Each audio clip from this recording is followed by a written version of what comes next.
Good evening and welcome to the September 3rd, 2019 regular meeting of the Mayor and City Council. First item on our agenda is the Pledge of Allegiance. And I would like to invite from our Historic District Commission, John Roddy, to come lead us in the pledge. If everyone could please rise. I'd be honored, Mr. Mayor. Excellent.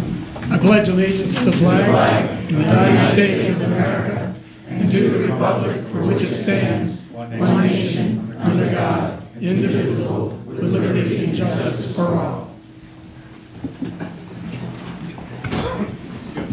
Thank you very much, John. Next item on our agenda is reflection, and I am going to call for a moment of silence, but did want to recognize the passing of former city employee Kim Lampier, who passed last week. We're very sorry. So, a moment of silence, please.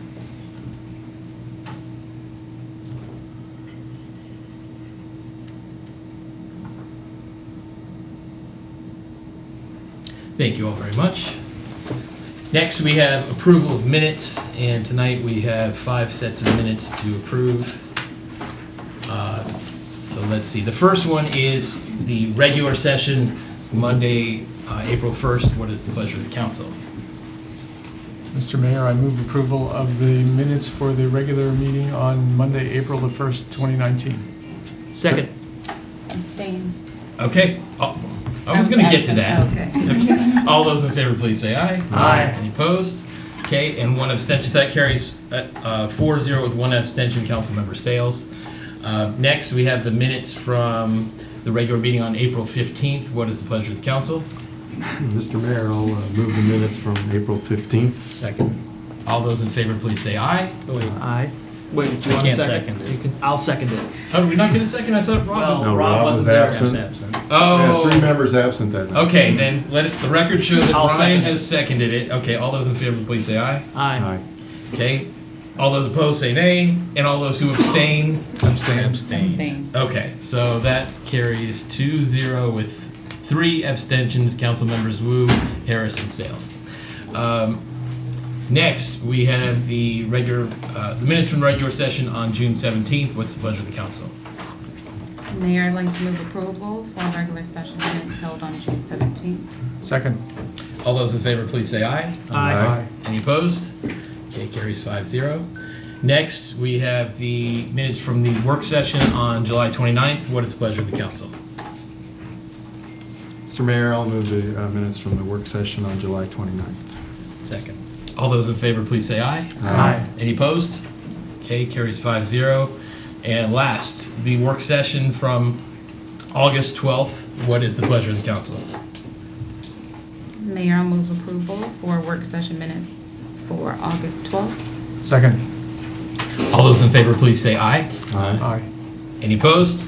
One abstention. And one abstention. Okay, that carries 4-0 with one abstention, Councilmember Spiegel. Next, we have presentations, and I would like to invite Chief Sroka and Heather Madison from the Rio Peterson Companies to join me at the podium.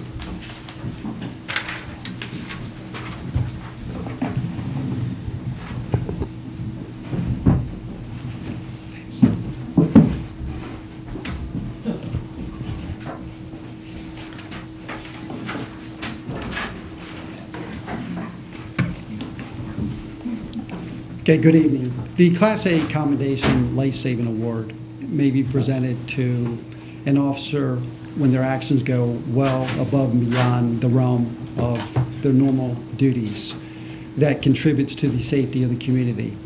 When I first learned of the facts relative to the life-saving actions taken by Officer Mary Liddi, it was readily apparent that she was deserving of this recognition. On July 31st, 2019, prior to doing a foot patrol, Officer Liddi did not know that she was moments away from risking her life to save the lives of 2 people. Additionally, Officer Liddi did not know that she was about to put herself in the right place at the right time to intercede in the lives of 2 people that in all likelihood were experiencing the darkest moments of their lives. At 2:21 a.m., Officer Liddi was on foot patrol at the lakefront at Washingtonian Rio when she heard what sounded like splashing in the water, and gurgling noises. She checked the area and she observed 2 females in the water struggling to stay afloat. Officer Liddi immediately called for additional officer assistance and requested a fire rescue response. Without any hesitation, she removed her police equipment, jumped into the water, and swam out to where both females were struggling to stay afloat. She took hold of both females and swam on her back toward the shoreline with both females in tow. She was assisted by several other officers, assisting both females out of the water and onto the embankment to safety. The investigation revealed that the mother was distraught and threw her daughter off the bridge into the water, which is about 10 feet deep. Her daughter suffers from cerebral palsy. The mother, in an attempt to commit suicide, jumped off that same bridge into the water with the intent to drown herself. Without the immediate action taken by Officer Liddi, there's no doubt that both of these women would have died. So it is for these reasons that I'm pleased to present Officer Mary Liddi with the Life-Saving Commendation Award for her actions that resulted in the saving of the lives of 2 citizens. Mary?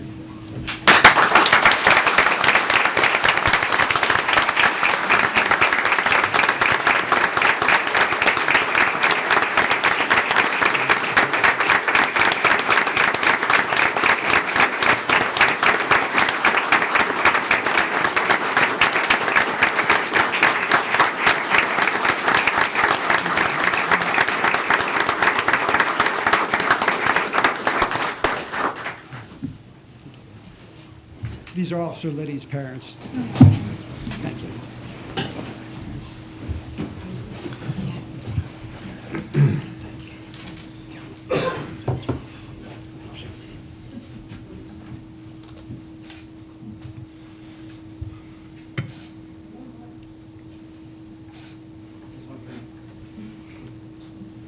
If you could just stay up here for one moment. Also with me tonight is Ms. Heather Madison. She's the property manager for the Washington Rio, and she would like to make a few remarks. First, thank you both for providing me the opportunity to show our great appreciation as well. On behalf of Peterson Companies and the Rio, we'd like to extend our sincerest thanks to Officer Mary Liddi. As a display of our gratitude, along with this certificate of appreciation, we've made a donation in her honor to the National Law Enforcement Officers Memorial Fund, an organization she has identified as especially meaningful. We are eternally grateful for her service to our community.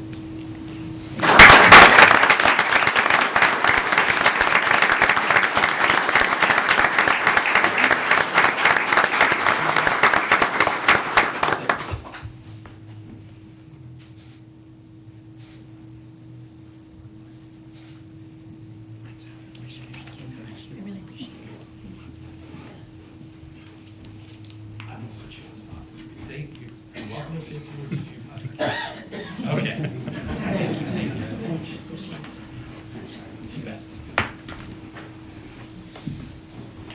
Thank you. That's an amazing story. I'm so glad that we have such a packed room to have heard that story. And congratulations to Officer Liddi, who makes us all. That action is just amazing. I mean, look, we all have choices to make. We see things happen, and I, for one, would like to think I'd make the same decision, but I don't know if I would have. I mean, I just think it's an amazing thing that she did, and it makes us all in Gaithersburg so proud. So thank you. Yeah.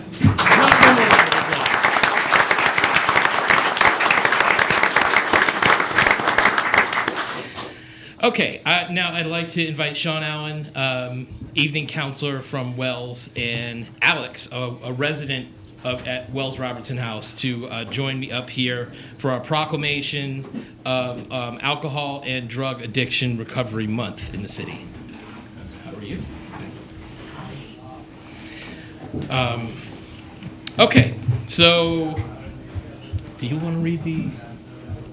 Okay, then I will read it. Okay, they'll just be up here. So September 2019 is National Alcohol and Drug Addiction Mental Health Recovery Month. The theme this year is Join the Voices for Recovery, Together We Are Stronger. It highlights the message that integrated care, a strong community, sense of purpose, and leadership contribute to effective treatments that sustain the recovery of those with mental and substance abuse disorders. In addition to this proclamation, the City of Gaithersburg is celebrating Recovery Month with a number of activities. A month-long promotional campaign providing resource information, highlighting the city's involvement in celebrating the 30-year anniversary of the Wells Robertson House. An open house with recovery resources and other materials for city employees on September 6th. A Tree of Hope Recovery Retreat on September 21st. The 14th Annual Recovery Picnic on September 28th, hosted by the Wells Robertson House residents, and featuring guest speakers, a graduation ceremony, music, and festivities. Family dinner on October 1st, hosted by the Wells Robertson House residents, that emphasizes the benefits of families dining together with their children. The city is proud to own and operate the Wells Robertson House, a transitional housing program providing services to men and women who are homeless and in recovery from substance abuse, many of whom also experience mental health disorders. This year, we are pleased to have Alex, a program participant, receive the proclamation. And so I shall read the proclamation on behalf of the Mayor and Council. Whereas recovery from mental substance use and co-occurring disorders is an essential part of one's overall health and wellness. And whereas treatment and recovery services for those disorders are effective and people can and do recover. And whereas we must encourage relatives, friends, and coworkers to implement preventive measures, recognize the signs of a problem, and guide those in need to appropriate treatment and recovery support services. And whereas 2019 marks the 30th anniversary of both National Recovery Month and the City of Gaithersburg's Wells Robertson House, a transitional housing program dedicated to helping homeless men and women in recovery. And whereas the City of Gaithersburg joins with the U.S. Department of Health and Human Services and the Substance Abuse and Mental Health Service Administration to host a series of outreach events and celebration activities during Recovery Month. Now, therefore, I, Judd Ashman, by the power vested in me as Mayor of Gaithersburg, do hereby proclaim September 2019 as Recovery Month in the City of Gaithersburg and invite residents to participate in programs, activities, and ceremonies that support this year's theme, Join the Voices for Recovery, Together We Are Stronger. Proclaimed this third day of September 2019 and signed by me, and let's give these guys a round of applause.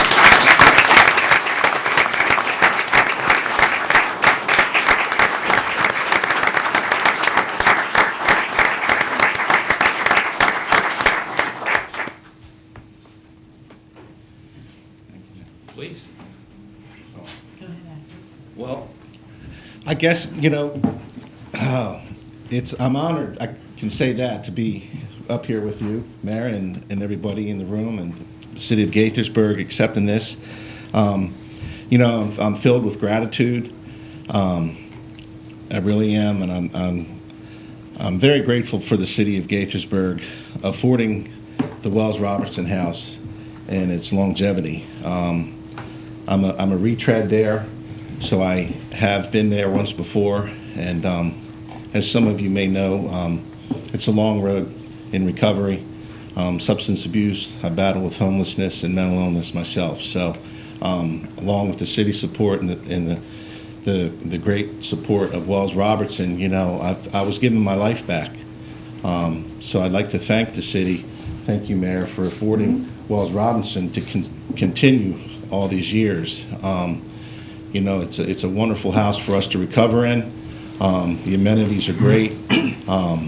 We all are learning something on a day-to-day basis, and helping ourselves along with helping others. Again, I just express my gratitude and hope and wish the best for all the residents and everybody at this time. Thank you.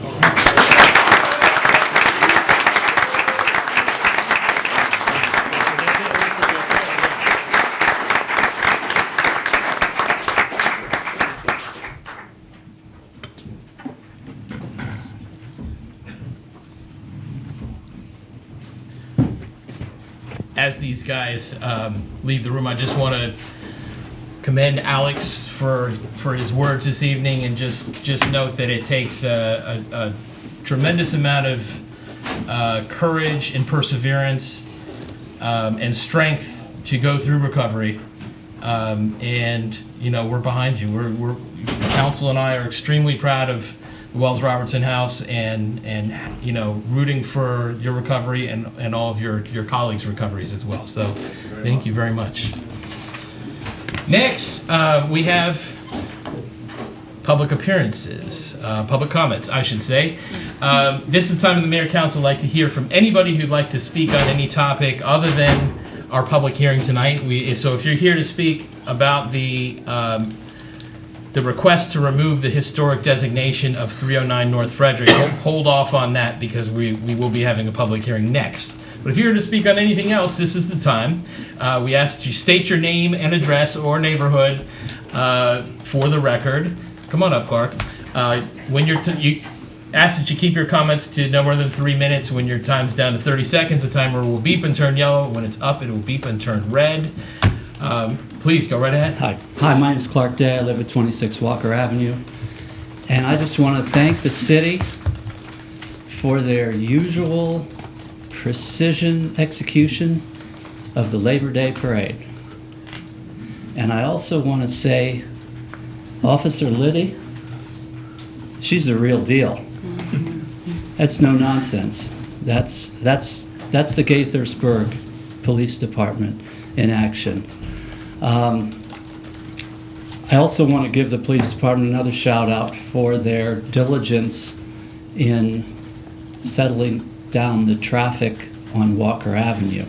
And in particular, I want to single out Sergeant Scott Scarf for his dedication and his handling of the situation. This morning we were able to see him pull someone over for speeding, and it turned out to be someone who was wanted, on an arrest warrant. And to see how he handled this young man, it was very heartwarming. And it really gave us the impression, that the police have the capability of setting the tone for how a situation is going to go down. And there was obviously mutual respect between the perpetrator and the police department, and it's just a reflection on Chief Soroka's leadership and the caliber of the people that they get as officers, and 2 thumbs up. Thank you. Thank you.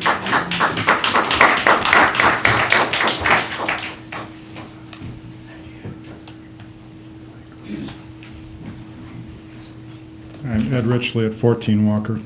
I want to echo the last comments about Sergeant Scarf and his help on the street, because there's a lot of education that he has provided to us about what can and can't be done, and some innovative thinking that he's gone back and forth with some of us on possible things to improve the situation. So, traffic patterns have changed a lot in recent years. People drive by GPS. We had a tractor trailer down the street a week ago and tear out a fiber and a cable line. Trucks aren't allowed on the street. Well, this just sort of reinforces, the need for a little more rerouting of traffic to the appropriate roads that we'd like to see. And Scott Scarf's been really, really good about it. I'm very persistent, so we appreciate it. Thanks, Ed. Do we have any other speakers? Come on up. Good evening, Mayor, members of the City Council, staff. My name is Tom Vassar. I live in Saybrook. Been a resident of Saybrook for 30 years, a resident of Gaithersburg for 37 years. Came to speak to you briefly about Kelly Park and urge you to perhaps look at it just a little bit differently. First of all, I'm one of the members of the Save Kelly Park group, informally known as, and we want nothing more than anybody else but to have a school in Gaithersburg. We need it. We recognize that. We also want due process. One of the things that is sorely missing from the site selection report done by Montgomery County Public Schools, which you folks should have in the record by now, I'm sure, because I gave you one a long time ago. It said, HOA representatives for candidate sites. When you look at the attendance committee of who was on that site selection committee, there is Washington Grove, Montgomery Village, and then there is one citizen from Gaithersburg or Montgomery County, not even Gaithersburg perhaps, I don't know. But the rest are all various people, many of them from MCPS. The voices of the neighborhoods surrounding Kelly Park, Saybrook, Audubon, Newport Estates, and several others, as has been previously outlined to you, were, I feel, intentionally excluded. The deck was stacked against us.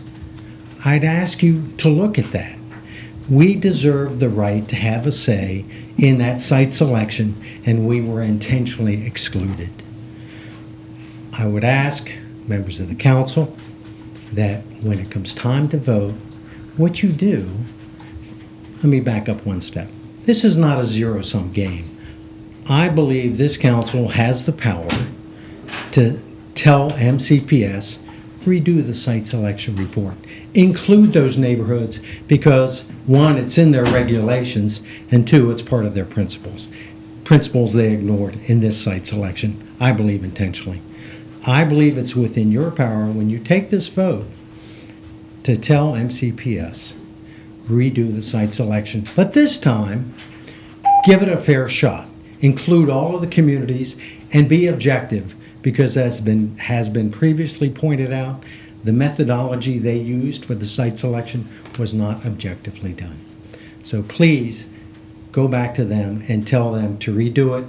They can't take it somewhere else. I know that's been rumored, but they can't. But they can redo the site selection. Thank you.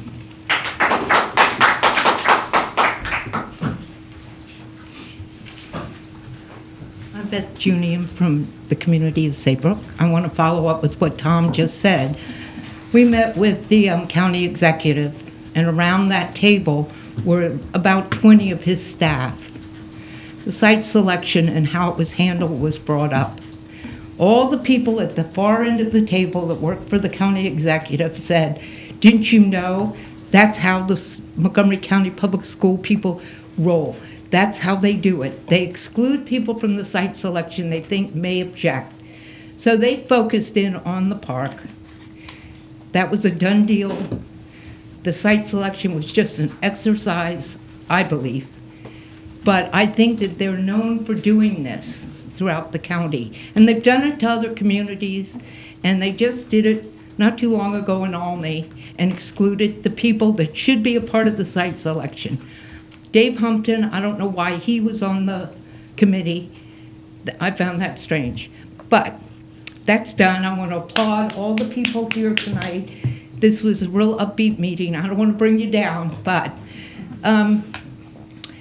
when you go to negotiation, no matter where that school is, because of Forest Oak, I want you to remember this.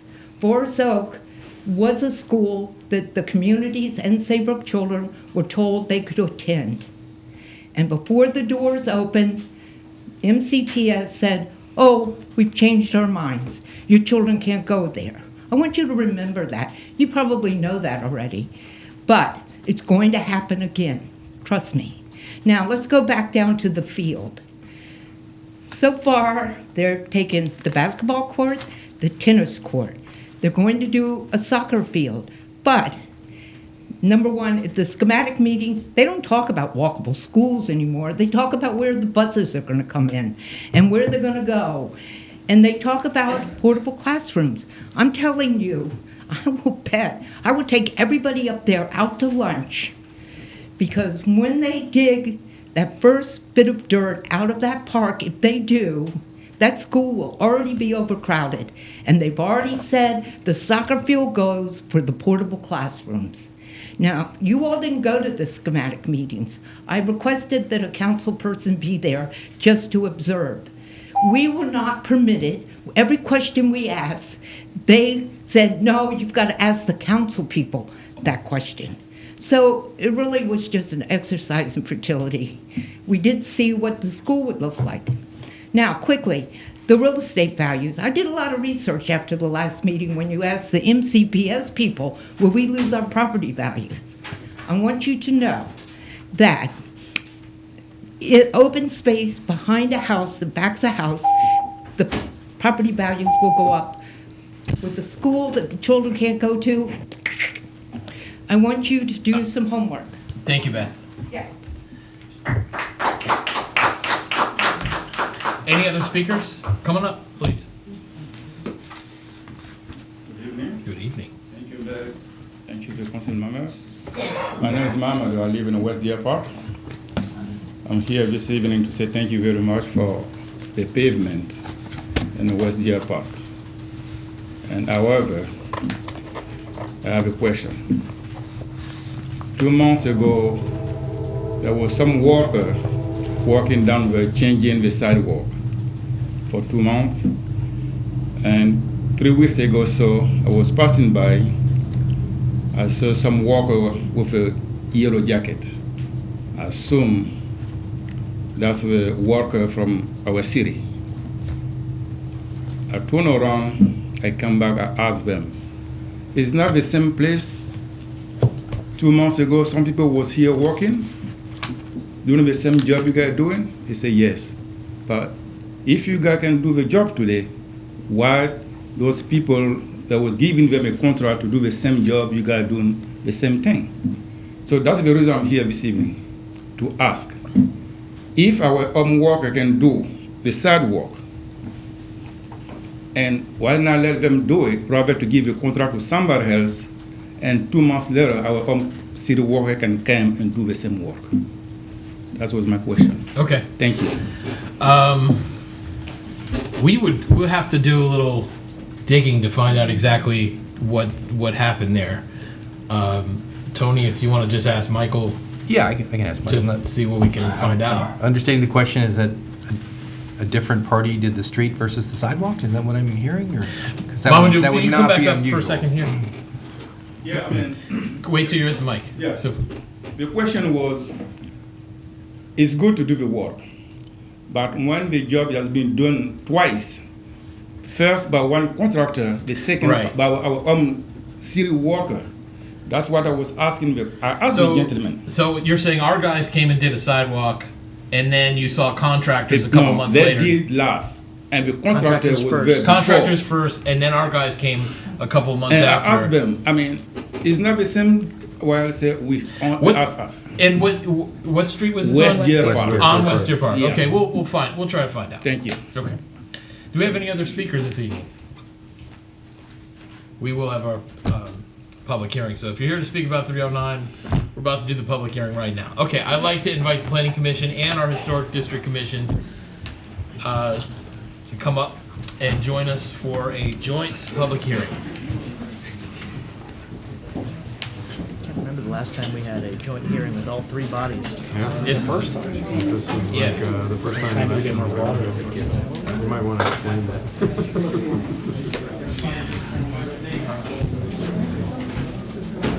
Rob's going to get more water.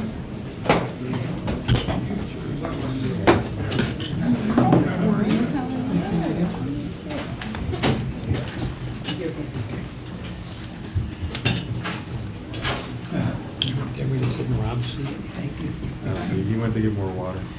Okay, so I just want to note for everyone here, everyone watching, that this is the first time anybody can remember that we had a joint public hearing with three different bodies here: the Mayor and Council, the Planning Commission, and the Historic District Commission. So we're going to see how this goes. And we have leading us in the discussion Chris Berger from our Planning Department and liaison to the Historic District Commission. Good evening. This is the public hearing for application HIST 8228-2019. The applicant, Mr. Hamza Halichi, has filed the application seeking to remove the property's historic designation status. And I have drone footage of the property while I talk. So just to orient you, this is 355 North Frederick Avenue, This is Montgomery Avenue. This is a subject property, 309, also known as the Hair Bar property. This is the Forest Oak Cemetery across the street. This parking lot over here is Megamart and 7-Eleven and FedEx, among other businesses. This is Sherwin-Williams at the top here, and this is the Realty Park neighborhood right here. Subject property is located at 309 North Frederick in Realty Park, the corner of North Frederick Avenue and Montgomery Avenue in a Zone CD corridor development. The property measures approximately 0.55 acres. The building, constructed circa 1921, measures 1,360 square feet and has a basement. There's a shed on the property at the boundary, and the parking lot measures about 10,000 square feet. It is accessible off Montgomery Avenue, and there's an alley in the back. The application was advertised in the August 15th and the 22nd editions of the Washington Post. Postcards were mailed to property owners within 200 feet. 2 meeting notification signs were posted on the property, and the application was published on the city's website. There currently are 16 exhibits in the record. In 1989, the Mayor and City Council adopted a resolution, HDC 189, that historically designated the property known as the Talbot House. According to the resolution, the property met 5 criteria for designation. It had character, interest, or value as part of the development, heritage, or cultural characteristics of the city, county, state, or nation. It exemplified the cultural, economic, social, political, or historical heritage of the city and its communities. It embodied the distinctive characteristics of a type, period, or method of construction. It represented an established and familiar visual feature of the neighborhood, community, or city due to its singular physical characteristics or landscape. And it embodied design, setting, materials, workmanship, and ambience to the city's sense of time, place, and historic development. Per Section 24-226D of the City Code, historic districts, resources, and sites shall remain designated as historically, archaeologically, or architecturally significant unless such designation is removed by subsequent resolution of the Mayor and City Council. And that section of the code continues under Section 24-226D1. The designation may be removed from a historic resource only if information not available at the time of designation shows that the subject resource no longer meets the applicable criteria for designation. And with that, I will turn it over to the applicant's team, starting with Mr. Jody Klein of Miller and Canby. Good evening. For the record, my name is Jody Klein. I'm an attorney of the law firm Miller and Canby in Rockville, and I represent the owner of the property, Mr. Hamza Halisi. I guess I'm one of his attorneys. I'm working on the land use side of the aspects of everything. Our presentation today is going to focus, well, I should just take a step back and say I have been up here before, but I've never had quite so large an audience in front of me. It's somewhat intimidating to have people right in the front row to jump on right away. So thanks for the privilege of appearing before you. First time you had a 3-panel hearing. But our presentation is going to be focused almost exclusively on the very well set up language in the ordinance that allows for the opportunity to de-designate a piece of property. When you wrote that provision into the law, you gave very specific criteria, and that's what we're going to focus on, so you can see basically how this proposal meets those criteria. The reason I'm up here is because I assume that probably some of you are thinking, well, Jody, if Hair Bar goes away, what's going to be there? And I wish I could tell you what's going to be there. Probably your economic development folks have a better sense of what the market is, of the people who are approaching the city looking for sites in the 355 corridor. Or Mr. Clifford, who's Mr. Halisi's transactional lawyer, who probably has reviewed the contract offers or overtures that can give you a little bit more sense. But I can tell you that there is no one today who has an expressed interest in the site. This is merely an opportunity to remove an impediment that has inhibited the use or development of the property for probably more than 10 years now.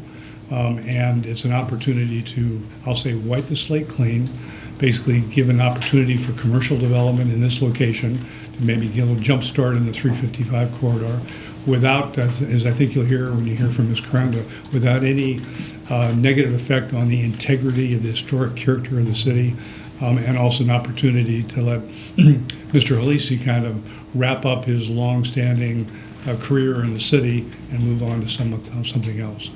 I'll be glad to answer any questions if you have. Otherwise, Ms. Curran would like to make a presentation about how this application satisfies the criteria in your zoning ordinance. Go right ahead. Thank you.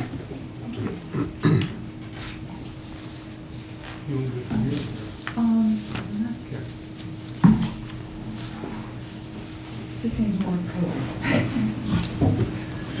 Good evening. For the record, my name is Kate Caranda, and I'm Senior Vice President for Architectural and Historical Services with Goodwin and Associates. Our company is based in Frederick, and we specialize in cultural resource management. With me is Sam Young, an architectural historian on my staff, who worked on this project as an architectural historian. We were retained to investigate the potential for reconsideration of the Talbot House at 309 North Frederick Avenue under Section 24.226 of the City Code, applying to the designation removal of historic sites and historic districts and historic sites. Applying the provisions of this code, our investigation focused on identifying new information that was not available to the Historic District Commission at the time of the 1989 designation, and this was accomplished through research of the administrative record, review of previous investigations, additional archival research, site investigation, and data analysis. We coordinated with the planning staff, who were extremely helpful, and I'd like to particularly thank Chris for his insights and assistance through this process. Our summary report was submitted to the city and provides a detailed discussion of our findings. So tonight I'd like to provide a quick review of the major points of our report. The Talbot House has a complex administrative history. As summarized in the staff's preliminary background report, it was designated 30 years ago as an individual historic site at the request of the owner in anticipation of an unrealized development that hoped to utilize federal rehabilitation tax credits. The primary documentation in this designation appears to have been the 1987 Maryland Inventory of Historic Properties form. Unfortunately, the discussion leading to the HDC findings is not reflected in the surviving records, as would be expected for a finding that old. Since 1989, the city's historic preservation program has evolved in scope and sophistication to reflect current preservation standards and best practices. During this period, significant work also has been completed on suburbanization and 20th century domestic architecture, areas that were just starting to attract attention in the 1980s. And finally, the physical context of the property and the architectural character of the surrounding development has changed since 1989. Our investigation focused on the house and the association and architectural evolution of Realty Park, additional research into owners of the property, comparative analysis of examples of documented bungalow house types in Gaithersburg, map analysis of the North Frederick Avenue documenting its evolution, and application of the new data applying the city's evaluation criteria. The house today is a 1.5-story dwelling with a hipped roof and extended eaves. The building is in commercial use and in a commercial area of North Frederick Avenue. The building is an isolated dwelling within a stretch of contemporary commercial development. Stylistically, the house incorporates elements associated with the prairie style and the bungalow house type, so it's a bit of an architectural hybrid. The immediate site has been modified through the addition of a rear parking lot, and the property has lost its overall residential character. The house was built in 1921 as part of the Realty Park subdivision and was one of 5 Realty Park houses that originally were oriented to North Frederick Avenue. The other 4 houses have been demolished, so the continuity between this house, its surrounding residential neighborhood, and the Realty Park neighborhood has been lost. The core of Realty Park development currently is an HPC courtesy review area. Historic resources contain few references to the history of the Talbot House and its owners. The house was built for Forrest and Rosalie Summers, who retained title until 1926. William Lillian Walters were the next owners. Mr. Walters was a car dealer.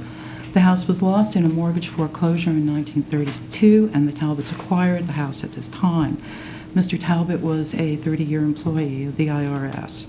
By 1970, the house was in retail use, and by 1978, a hair salon was operating at the building as it does today. We then analyzed the archival and site data, applying the city's criteria for evaluation. The first criteria requires that the property embody the distinctive characteristics of type, period, or method of construction. And while the Talbot House does include elements of the bungalow house type, it is not a pristine example. Next slide. The Talbot House is a stylistic hybrid that incorporates the prairie style and bungalow form. Houses that more fully represent the classic bungalow type can be found in Gaithersburg and the Brooks, Russell, and Walker Historic District, within Realty Park and within Observatory Heights. The next criteria represents the work of a master. The house historically was associated with Realty Park, which was platted in 1920 by the Gaithersburg Realty Company. No association with an architect or craftsman has been identified, nor does the building possess the high design qualities and quality of construction required for a work of the master. The next criteria possesses high artistic value. The house was described as a semi-bungalow dwelling in 1932, but does not express the aesthetic ideals and design concept of the full bungalow form. These can be found in more, are represented by designated examples within the city. The next criteria requires that a property represent a significant and distinguishable entity whose components lack individual recognition. And this criteria is generally applied to historic districts or collections of historic properties.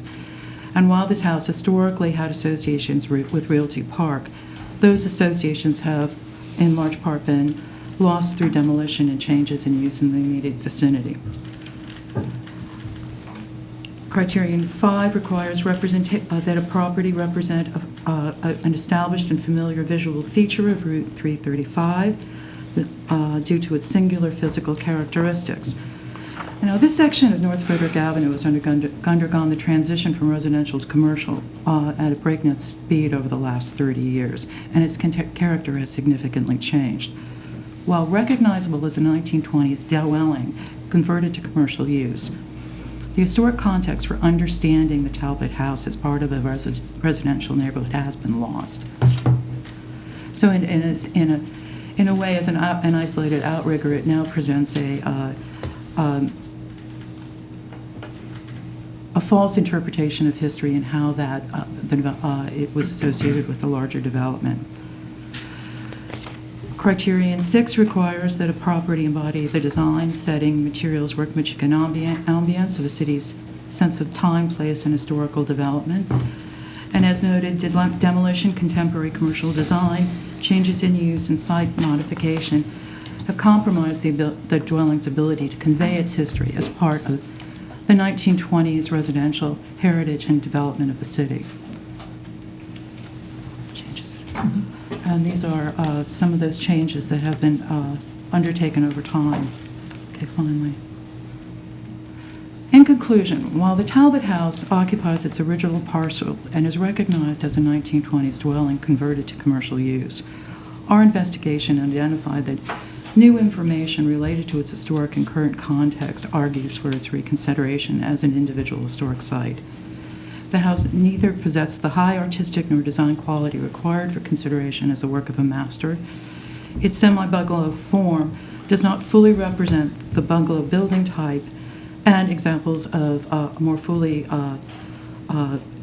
realized houses were constructed in the city during the 1920s. Archival research did not uncover personages or events associated with the house that were significant in Gaithersburg history. And while the house was historically part of and is best understood within the historical development of Realty Park, however, demolition and new construction since its designation in 1989 have substantially altered its historic setting and the physical connection to the larger residential neighborhood. Thank you for your time and attention, and I'm happy to answer any questions. Thank you for the presentation. So, just since we haven't had a meeting quite like this before, I just want to remind everybody this is a public hearing. Our end result here is to open the record and give the public a chance to comment and weigh in on this. But if anybody has any questions that they'd like addressed first before we go to the public, I would open it up to you. And I'm looking around, and if you guys in front want to jump in, feel free. Mr. Mayor? Yes, please. I'll be most brief. I'm not sure all the speakers have spoken. You want Oh, there's more presentation? Not from us, but I think there are other people who want to speak. Joe, come up to the mic. Yes, come up to the mic. And I'm not the one who wants to speak. Well, please No, tell I who mentioned- would like to I- speak. Yeah, I'm sorry, Mr. Clifford is here. Okay, And I Jim, come on mentioned- up. right. I did not realize. I thought we were. I will say this. Are there any speakers beyond Jim? From your team. From your team? No, sir. Okay, all right, Jim, come on up, please. I apologize, I was waiting for my cue. I didn't get it. I'm James Clifford, I'm with the law firm of Clifford, DeBillius, I always want to say Bonifant, Boynton, and Hyatt. I have trouble with this. At 316 East Diamond Avenue in Gaithersburg. We've been here in Old Town since 1983. I've represented on and off Mr. Halisi, the owner of the property, for a number of years, going all the way back to when Jennifer Russell was working with us on the house, and have seen all of the transactions that have tried to take place regarding this property over these years. Mr. Halisi he's a wonderful hairdresser, but he's getting old. I mean, look at the guy. Are you sure you want that in the record? It's not a record. And, Doris, please make a note of that. He would like to move on, but this house has been an albatross because it's really not something that on a pragmatic level we've been able to move either by lease, by sale, by assemblage. There's a piece of property next door that would have been a wonderful assemblage. Property owner that has no interest in assemblage, won't work with us, and came to the last committee meeting and made it clear to everybody in the room that that property, he's going to die owning it without it being part of an assemblage. So all the different avenues that we've tried to make something work for this property have failed. We have talked to multiple potential owners or builders or developers or users, and each and every time the house became the problem. I've met with the community a number of times. A number of them are here now. They did not like some of the uses that were being suggested, so we turned them out. We didn't move forward with trying to do something with somebody that the neighborhood did not want to have there. We're going to continue to work with the neighborhood. I've suggested that we have another meeting once everything is sorted out here to talk about potential users. We would like a good Class A type user. We think 355 needs that. The house sits right on the road. It sits right on top of the road, not the way it was when it was built, when it was a much smaller road. And so there's some difficulties in trying to do something with the house. So we would ask if you would please consider this. We'll get the best possible use we can. 355 will be better off. We'll get out of the right-of-way, which we're in the middle of now, or on top of right now. And I think it'll end up with a much better use. Okay, thank you. Thank you, Jim. Okay, now I will ask those of us. John, you were about to speak. Go ahead. Yeah, thank you. I'll be most brief. I have three, I think, fairly directed questions, and I'd ask them to Mr. Young, Ms. Caranda, or perhaps Mr. Klein. Do we have any idea approximately when the structures, any structures at 305 or 307 were removed? Specifically, was it before or after 1989? 307 was removed after 309. That was part of the... 1989. Yes, sorry, 1989. There actually are dates and demolition permit numbers referenced, I believe, in the staff report. And 305? I'll answer. 305 was 2004. 307 was 1990, I believe, or 1991. So both after After 89. designation, correct, Thank yes. you. And approximately when was the main entrance reoriented to the side of the building? We believe that Do you have an answer for that? it became a commercial commercial property in the 1970s, by 1970. So And you think it was done around then? approximately, yes. That's what our map research suggests. Okay. And the last question I would have, perhaps Mr. Berger has the answer to this one. Do we have any archival photographs of this structure back in the 20s and 30s? And mind you, I do not ask this with any consideration that there's a suggestion that it was the designation was improvidently granted back in '89. That is not before any of these bodies here, and will not be. But I think it would be helpful to see the subject at its very inception. Unfortunately not. I was unable to come across any photos from its period of development. Okay, thank you. Thank you, Mr. Mayor. Any other questions? Ryan? Mr. Mayor, I just have a couple of questions about the staff report chart, which attempts to track the winding history of applications for this property on page 12, I believe, of the staff report. Exhibit 11. Exhibit 11. Right. Am I correct in reading that between June of 2003 and June of 2006, the property did have a conditional demolition permit granted? That is my understanding, yes. Okay. And that permit expired after that one-year extension from June 2005 to June 2006, right? That is correct, yes. Okay. I'm trying to understand a little bit about the page before that chart in the staff report, where there's some discussion about the fact that at an HPAC meeting on November 7th of 1988, the staff liaison noted that parking waivers were only allowed for historically designated properties. And then Mr. Halisi submitted an application for designation, and the application written by his attorney cited to greater flexibility in laying out the parking areas. Is there any further background on that staff has, or is that pretty much it? Yeah, that's pretty much it. I could add that reference to the exhibit list if that would help, but it's very brief. Everything that is available is provided in the staff report. Okay. And then finally, in 2010, according to this chart, the HDC did approve an application to relocate 309 North Frederick Avenue with certain conditions, but that application was later withdrawn. Is that right? I don't know if it was withdrawn or if it was just never moved forward. Okay. But the HDC acted upon it and approved that application? To move the house on site, correct. To move the house on site, okay.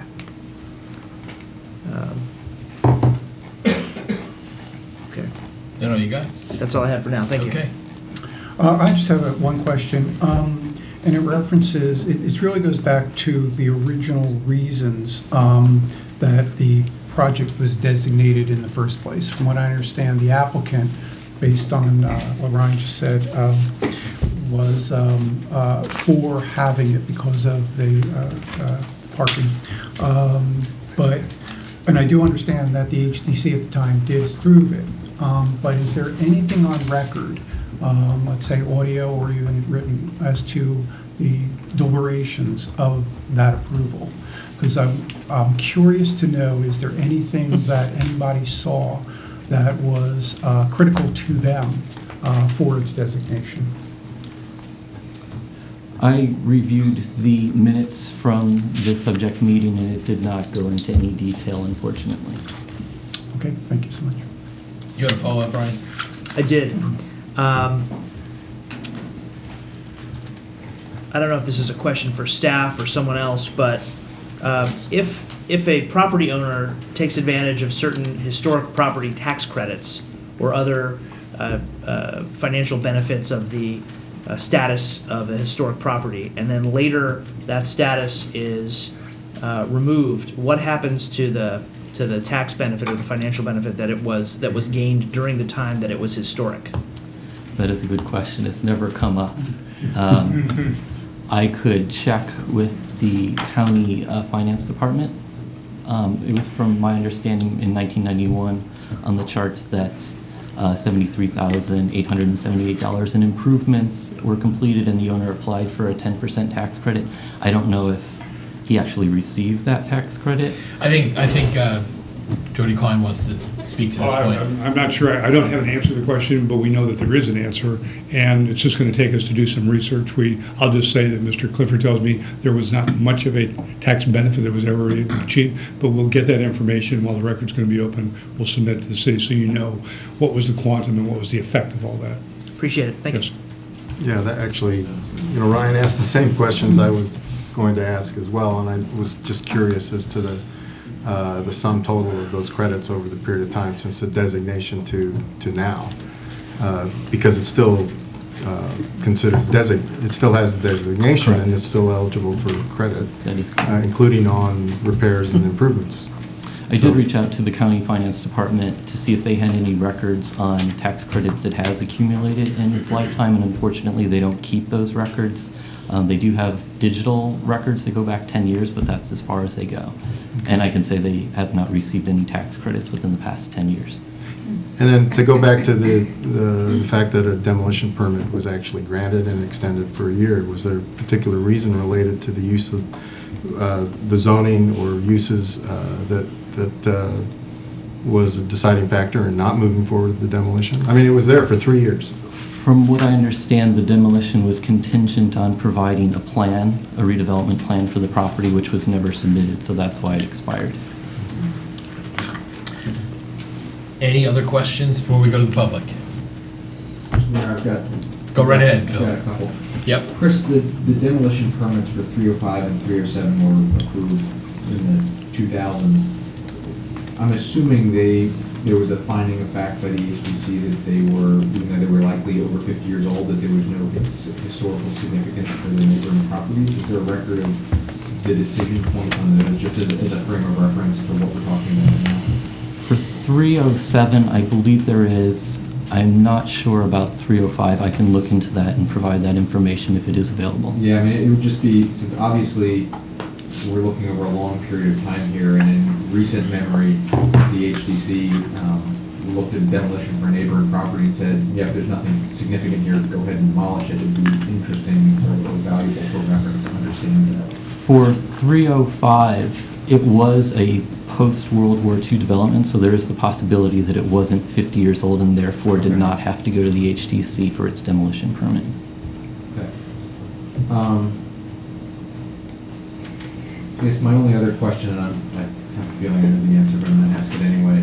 For the $78,000 plus in repairs in 1991, typically to be eligible for tax credits, it has to be done under a historic area work permit approval of the HDC or whatever the body was at that time. Is there a record of what those repairs were? Were they in fact historically appropriate, seeing as how some of the justification being used here for demolition is that the building has been bastardized so much from its original form by all these repairs? It would just be, did those repairs come from the applicant? Did they get tax credit for them, or was that, how do those repairs in upkeep fall in, and were they approved? They were approved as part of HAWP 37 on May 7th, 1990. I don't have information on what was approved. I could go through our off-site archives and see if I can find that record. That, again, while the record's open, that would be helpful. Okay. Go ahead, Lloyd. There was an adjudication that was upheld by the Court of Special Appeals after the 3-3 decision by the HPAC. Do you know what that turned on? I personally do not know. So we don't really know. I think Lynn wants to speak to that. So I can answer that question. The case basically focused on the authority. At that point in time, the mayor and council were also the HDC. Right. And there was a question of the authority and the qualifications of some of the members of the mayor and council, as particularly Mr. Sesma, I think you were the prime. I think I'm the prime sole surviving member. There was a question of whether the mayor and council as HDC had the authority to make the decision. That was really the turning point in the case, and the court did upheld that the mayor and council did have the relative authority to make the decision. So it wasn't based on the historic designation itself, it's based more on the... On whether Mike was qualified. Mike was qualified. And the rest of the HDC. And the rest of the HDC, Okay, yes. thank you. We generally find Mike qualified. Sorry, Mike. What's that? Apparently the courts did. Yeah, apparently they did too. Okay, anything else before we go to the public? Not seeing anything? Okay, this is the time when the mayor and council and planning commission, and historic district commission, and staff, and everybody else wants to hear from anybody who'd like to speak on this topic. Same rules as with public comments. We ask you to keep your comments to no more than 3 minutes. Anything beyond 3 minutes, or anything you want to submit in writing will be considered just the same as oral testimony. So if you have more than 3 minutes testimony, feel free to submit it in writing.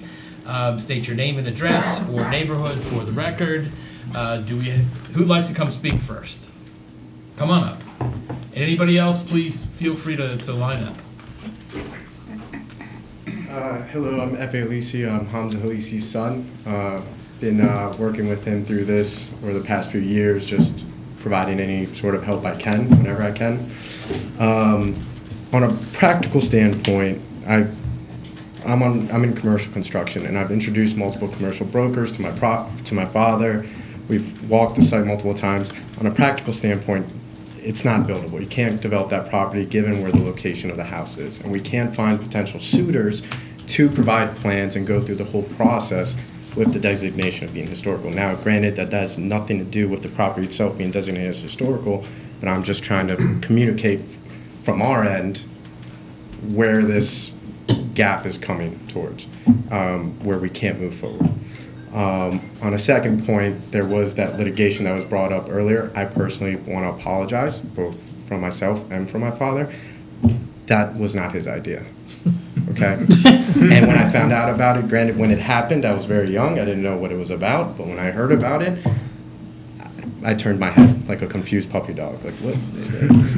So I personally want to apologize for that, and I just want to repeat that that was not his idea at the time. It was an act of desperation, and someone had recommended it, and sometimes out of acts of desperation, we do things that we regret. Thank you. Thank you. Do we have any other speakers on this topic? Come on up. Hi, my name is Patrick Stoll. I live at 9 Highland Avenue, which is actually right down the street from the hair bar. If you watch the video and you go straight down that road, you will literally run into my house. In regards to the potential removal of the historic designation, I just want to urge everyone, all parties involved, to look at the bigger picture for the community, not just one transaction of a historic designation. While some may be worried about the designation itself, I'm far more concerned about the impact that can be made for our community and what impact might not be made as a result of whatever decision. I was at one of the local meetings that the gentleman mentioned. I was there. I grilled the Taco Bell representatives just like everybody else. And the response from the community was negative. However, I think that was more about the Taco Bell than it was about the redevelopment of the site, or at least I'd like to think so. Looking at the property as it is now, for all intents and purposes, it's an empty lot with a business owned by a gentleman who clearly would like to move on, and I can't fault him for that at all. It's 80% parking lot, and that doesn't help the city, it doesn't help our area, it doesn't help our neighborhood or our community at large. It doesn't give jobs, business, pretty much anything.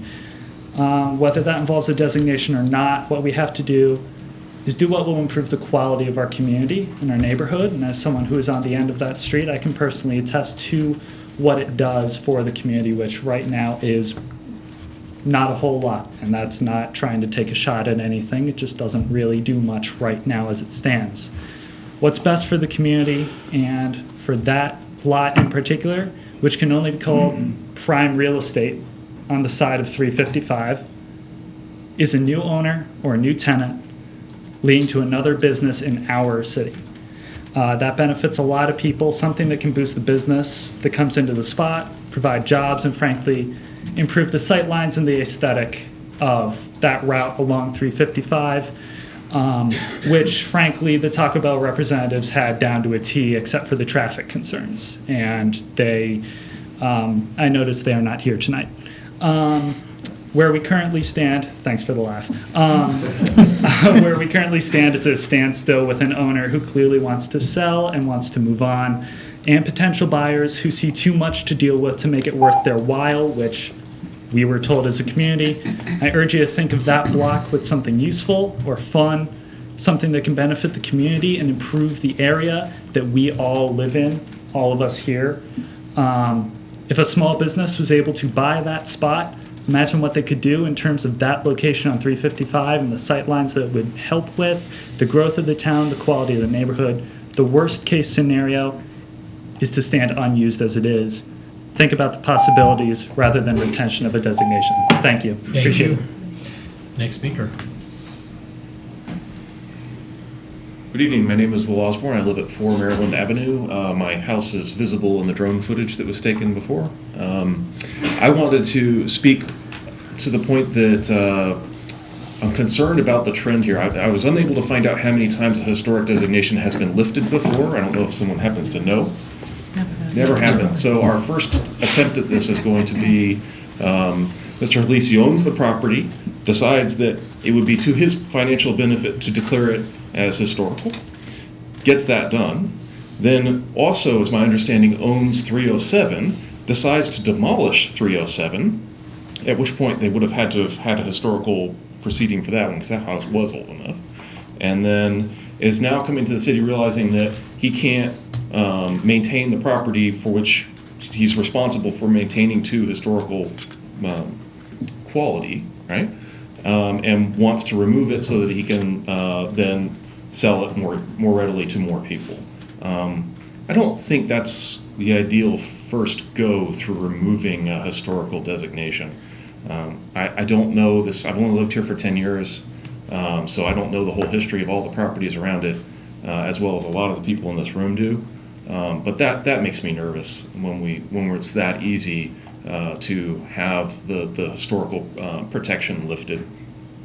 And the idea that it's separated is also very key in the findings of the real estate. I'm not exactly the historical Architectural historian. Thank you, architectural historians. But right across the street is not commercial. That's an apartment building, and next to them is a cemetery, which is quite old. And looks much better now. Thank you for whoever built all the fronting on that. The city did. The city did that. Well, thank you. It looks great now. And there are other bits of that are not just straight commercial, like the Mega Mart and stuff like that. And particularly the property where the Sherwin-Williams is. My understanding is that the members of that community asked you guys to get them to make it look architecturally in place. And that makes a big difference to how the beginning of that entrance into my neighborhood looks, and that's important to me. So, thank you for your attention. Thank you. Come on, please, come on up.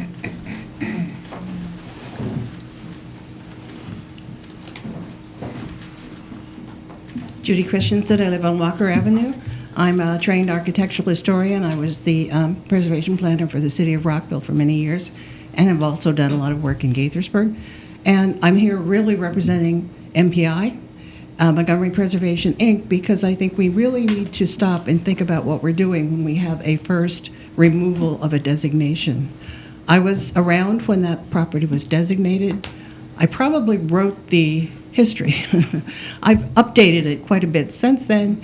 I didn't understand that this was happening until last week. I couldn't, when I went to get the information, the link to the documents didn't work. It was a kind of a problem. And so finally I got around to it yesterday on Labor Day. But I would like to say there is more to this than you can see right off the top. The report was quite accurate, but I would like to say there is one house in Gaithersburg that could be designated on the fact that it's a pure style, and that is the Moore-Bell House. That's the only house in Gaithersburg that had architectural plans by anybody that we would remotely know. Everything in Gaithersburg was built as a kind of a hybrid style. The other thing I discovered when looking through this was in the 1930 census, that house was worth $10,000 value in the census. There was one other property in that general area worth that amount of money, and that was the Folks House on the corner of Russell and Walker, which is probably a premier house as well. But there's a lot of history involved in that, and I'm, with my organization that I belong to, is really more concerned about protecting historic preservation processes. And so I will be submitting some work and also a better history or a longer history that I've gone through. There's some interesting things. One thing is the Realty Park company actually built these buildings and financed them so people could buy them.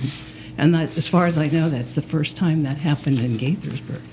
And there's some other interesting things. But I will tell you that there are a lot of things that were mentioned that are detrimental. Were there when that building was also designated. The parking lot wasn't as nice a parking lot. It was dirt. The alley, it was not in good condition, and it was commercial property. And so a lot of these situations, also the tree had been widened, the 355. So there's a lot of things that were there when it was designated that haven't really changed a whole lot. I'm sympathetic to Mr. Halichi, but I also think we should stick to our processes and do things right. So thank you. Thank you. Do we have any other speakers? Hi, Ned Richley at 14 Walker. So I want to echo some of the concerns of some of my neighbors. In particular, when I read through the packet, the city code that we just heard about that says the designation may be removed only if information not available at the time of designation shows that the subject resource no longer meets the applicable criteria for designation. So I thought, okay, great. Somebody did some detective work. You know, Geraldo opened the vault and found that no, it really wasn't built in 1921, and some other. Really isn't a craftsman bungalow, but no, that's not really what follows here. And in particular, I'm concerned about the two reasons given for getting designation. One is to get a preservation tax credit. Well, honestly, when I look at the building, if somebody spent preservation money on it, they didn't get their money's worth. And secondly, the idea of adjusting the use of the land, being able to put parking on there, well, then that same parking is now being used as an argument to say, oh, it's isolated from Realty Park now. So the historic designation led to that parking lot, isolating it from Realty Park, which is now being used as an argument to undesignate it, if I understood that correctly. I'm just very concerned that this sounds like a prescription for sort of the erosion of a historic district. You sort of start at the edges and work your way in. I'm just very concerned, like some of my neighbors are, that we need to be very careful about this. I'd like to see better things go in, but if this happens, what precedent does that set for other things? Thank you, Ed. Any other speakers on this topic? Going once, going twice. Okay, well, we thank you all, and again, I'll remind everyone if we will be opening, keeping records open, so if you have more to submit, and I know Judy said she was going to submit some more information about the history of the property, we'll be glad to receive it. John? I think we're first up. The staff recommended the Planning Commission hold their record open for 34 days until October 7th, 2019, with anticipated recommendation at their October 16th, 2019 meeting. Is there a motion, please? So moved. Second. It's moved and second. All in favor, please say aye. Aye. Aye. Opposed? That passes unanimously, and I think I pass this on to the HTC now. Is that right? Yeah. All right. I move that the Historic District Commission keep its record open until 5 p.m. on October 14th, 2019, with recommendation to the Mayor and Council, City Council, at the October 23rd, 2019 Historic District Commission. Do I have a second? Second. All those in favor? Aye. Opposed? None? That's 4-0. Okay, and our staff recommendations that we hold our record open for 66 days until 5 p.m. on November 8th, with final action at the November 18th Mayor and Council meeting with the pleasure of the Council. Second. All those in favor, please say aye. Aye. Any opposed? Okay, carries 5-0. Thank you all very much. Thank you. It's a very productive first ever joint meeting. Great. We're going to let this clear out a little bit before we get to from the Mayor and Council. Invite the city manager back up here and city attorney, and Lorianne, whenever you were ready, you were going to go first in front of mayor and council.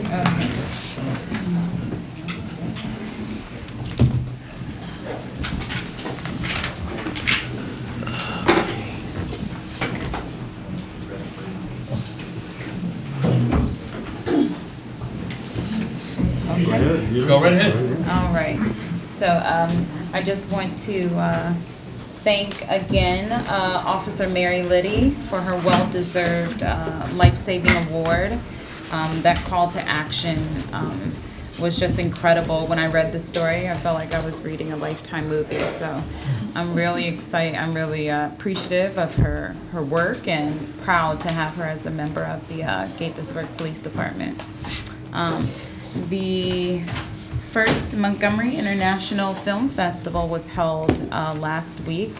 Was held during August 18th through the 24th at Rio Washingtonian. Over 1,200 entries from around the world and over 24 winners were recognized at an event held at Rio last weekend.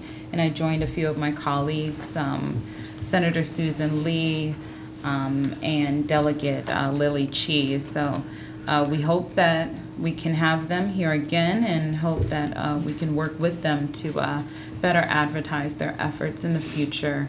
It was a great event to have in the city of Gaithersburg. We also held our Council in the Community meeting. It was held at the Benjamin Gaither Center, and I'm sure my colleagues will highlight some of the discussions that were held. Most of our department heads were in attendance as well, and we had a really good turnout for the evening. This weekend was very busy for most of us. We kicked off the Kentlands Lakelands 5K, and some of our colleagues had their children in the kids 5K, the kids 1 mile, 1 block. Hot trot. Hot trot. So it was a great event, great turnout. Thank you to all of the vendors, the volunteers, the organizers of this event. We're really appreciative that we continue to see it grow and grow in the city. We also had our annual Labor Day Parade in its 81st year. Another event that draws residents and visitors from all across the county. We were excited to have our state senator, Chris Van Hollen, in attendance, our county executive, and a few of our other elected officials. Tons of community organizations were also in attendance, lots of floats, and thank you to our MC for the day, Wisdom Martin from Channel 4 News. And after that, before the rainstorm, during the rainstorm, I joined my colleague Ryan and Mike to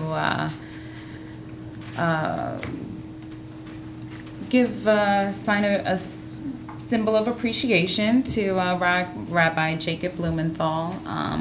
He's been with the city, I didn't even realize, for 20 years, and will be moving along. And it's not a goodbye, but a farewell for a time, and we hope he will continue to visit the city of Gaithersburg.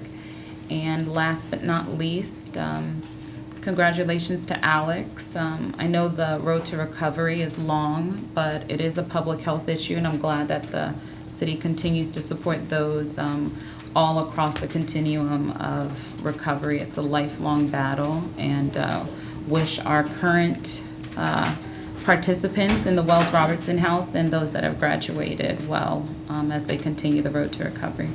Thank you, Mayor. Thank you. Neil. Right, so first I have an official announcement. Gaithersburg residents will cast their ballots for 3 city council members on Tuesday, November 5th, 2019. The distribution of absentee ballot applications and ballots will begin this Friday, September 6th. There is no registration deadline, as the city is offering same-day voter registration for the 2019 election. To confirm registration, please contact the Montgomery County Board of Elections at 240-777-VOTE. Polls will be open on Tuesday, November 5th from 7 a.m. to 8 p.m. For complete election information, go to gaithersburgmd.gov/elections or contact Elections Clerk Lauren Klingler at 301-258-6310 or email cityelections@gaithersburgmd.gov. Lorianne, going first, checked off a lot of the events that I was at. She didn't mention that I was at the synagogue to say farewell to Rabbi Jacob because I was there before everybody else, and I left before the rainstorm hit. I also just wanted to put a shout out to the rabbi. When my family was going through a very serious medical emergency situation, that was the first time I actually met Rabbi Jacob. He was fairly new here, and he provided spiritual counseling and visits to the hospice and all sorts of good things, and I've gotten to know him well over the last 20 years. He's one of the good ones. I understand he's keeping his house here in Gaithersburg, so I'm sure we'll see him around. I want to also give a shout out to all the parents who are relieved that their kids are back in school. And finally, one event that Lorianne didn't left for me to mention was the ribbon cutting for the new Silver Diner at the Rio Center. We had a chance to check it out. It's another great addition to the community and another addition to the Rio Center, which is really moving forward and doing some great new things. That's it for now. Thanks. Thank you, Neil. Ryan. Thank you, Mr. Mayor.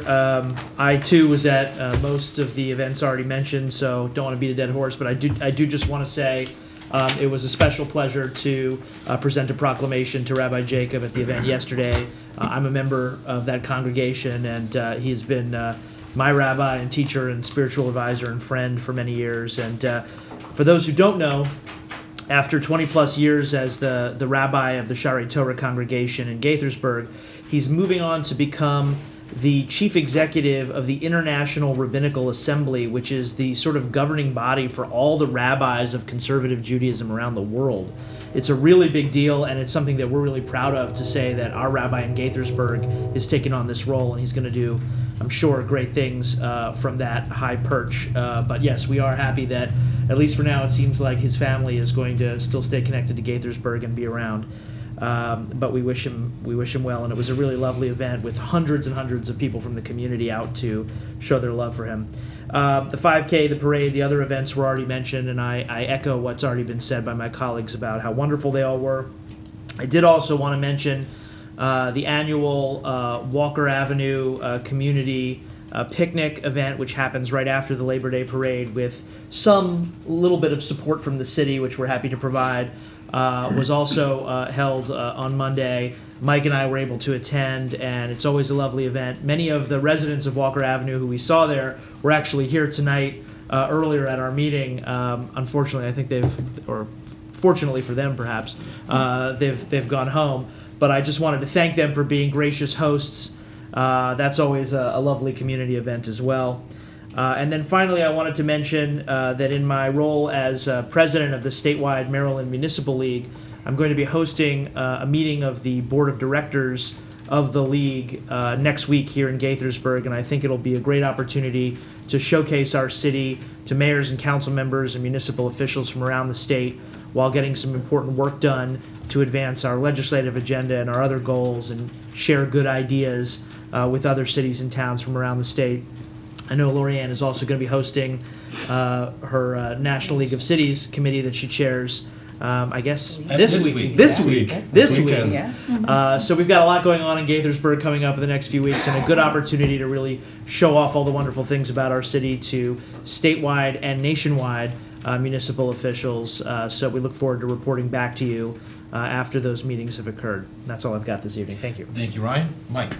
Well, I know a lot of things were checked off here, but what I want to do is congratulate the Kentlands Community Foundation, who is the partner and major sponsor for the Kentlands Lakelands 5K. I also want to announce that I've retained my title as the fastest council member from Gaithersburg to complete the race. I guess there are only two of us, and I think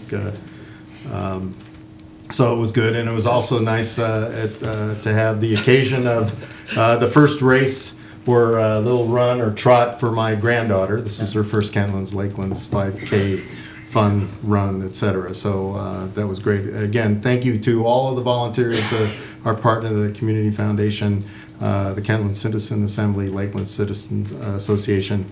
It's always a great event, and I think we've actually reached the limit of registration for that. It's still probably the best 5K in Montgomery County. So, and then again, Labor Day Parade, we had staff, volunteers, and a lot of organizations participating. It was a great event as well, and it never rains on our parade, and it didn't rain yesterday either, so it rained afterwards. It was really a pleasure to be able to attend Rabbi Blumenthal's farewell. I think a lot of people don't realize that he's the founding rabbi of Shari Torah, so he'll always be known as that, but tremendous and inspiring leader for the Shari Torah community, and represents Gaithersburg well. I know he'll keep in touch with us. So welcome back to students, teachers, staff, and parents at Montgomery County Public Schools, and I want to wish the best to all of those individuals from pre-K to 12 to K-12 to 12 plus who started school in the last week or a couple of weeks. A lot of our parents are now, some of them are empty nesters or enjoying their first experience as the parent of a college-age student. So that's a big adventure. Enjoy that time. And then we did, when we attended the International Film Festival, Montgomery International Film Festival, we pointed out that the city is actually quite good to the organizers. The city actually is quite good at helping with these kinds of things. So I'd more or less offered the services of the city to help publicize that in the future. And then finally, I want to congratulate and express our gratitude to Officer Mary Liddi. I had exchanged a couple of emails with her after we heard this news, and what was impressive was how quickly she shared credit with her fellow officers in Gaithersburg, the fire and rescue that showed up, and then the other MCP officers that showed up as well. But then I had conversations with individual officers about about her actions, and they all said that she's quick to give credit, but she's the real deal in terms of a police officer. So they gave her all the credit. But apparently that's the kind of officer she is. We should be very proud of her. We're proud of all of our police officers. So she gives great credit to the service that she's chosen to make a career of, and I think we're proud to have officers like her on the force. So again, congratulations to Officer Liddi. Thanks, Mike. Rob. Thank you, Mr. Mayor. Ditto on all fronts. Congratulations to Mike on his running prowess, and that is all, sir. I mean, in fairness, you did stub your pinky toe. Oh, yeah. So painful. Yeah. All right. Well, I'll join Councilmember Wu in dittoing everybody and thanking them for their comments. And it's my understanding that we need a motion to conduct a closed executive session this evening. It's the pleasure of the council.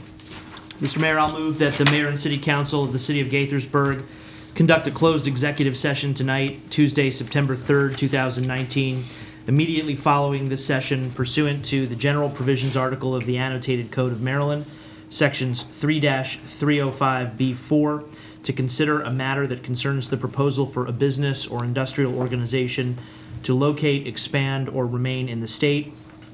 7, to consult with counsel to obtain legal advice.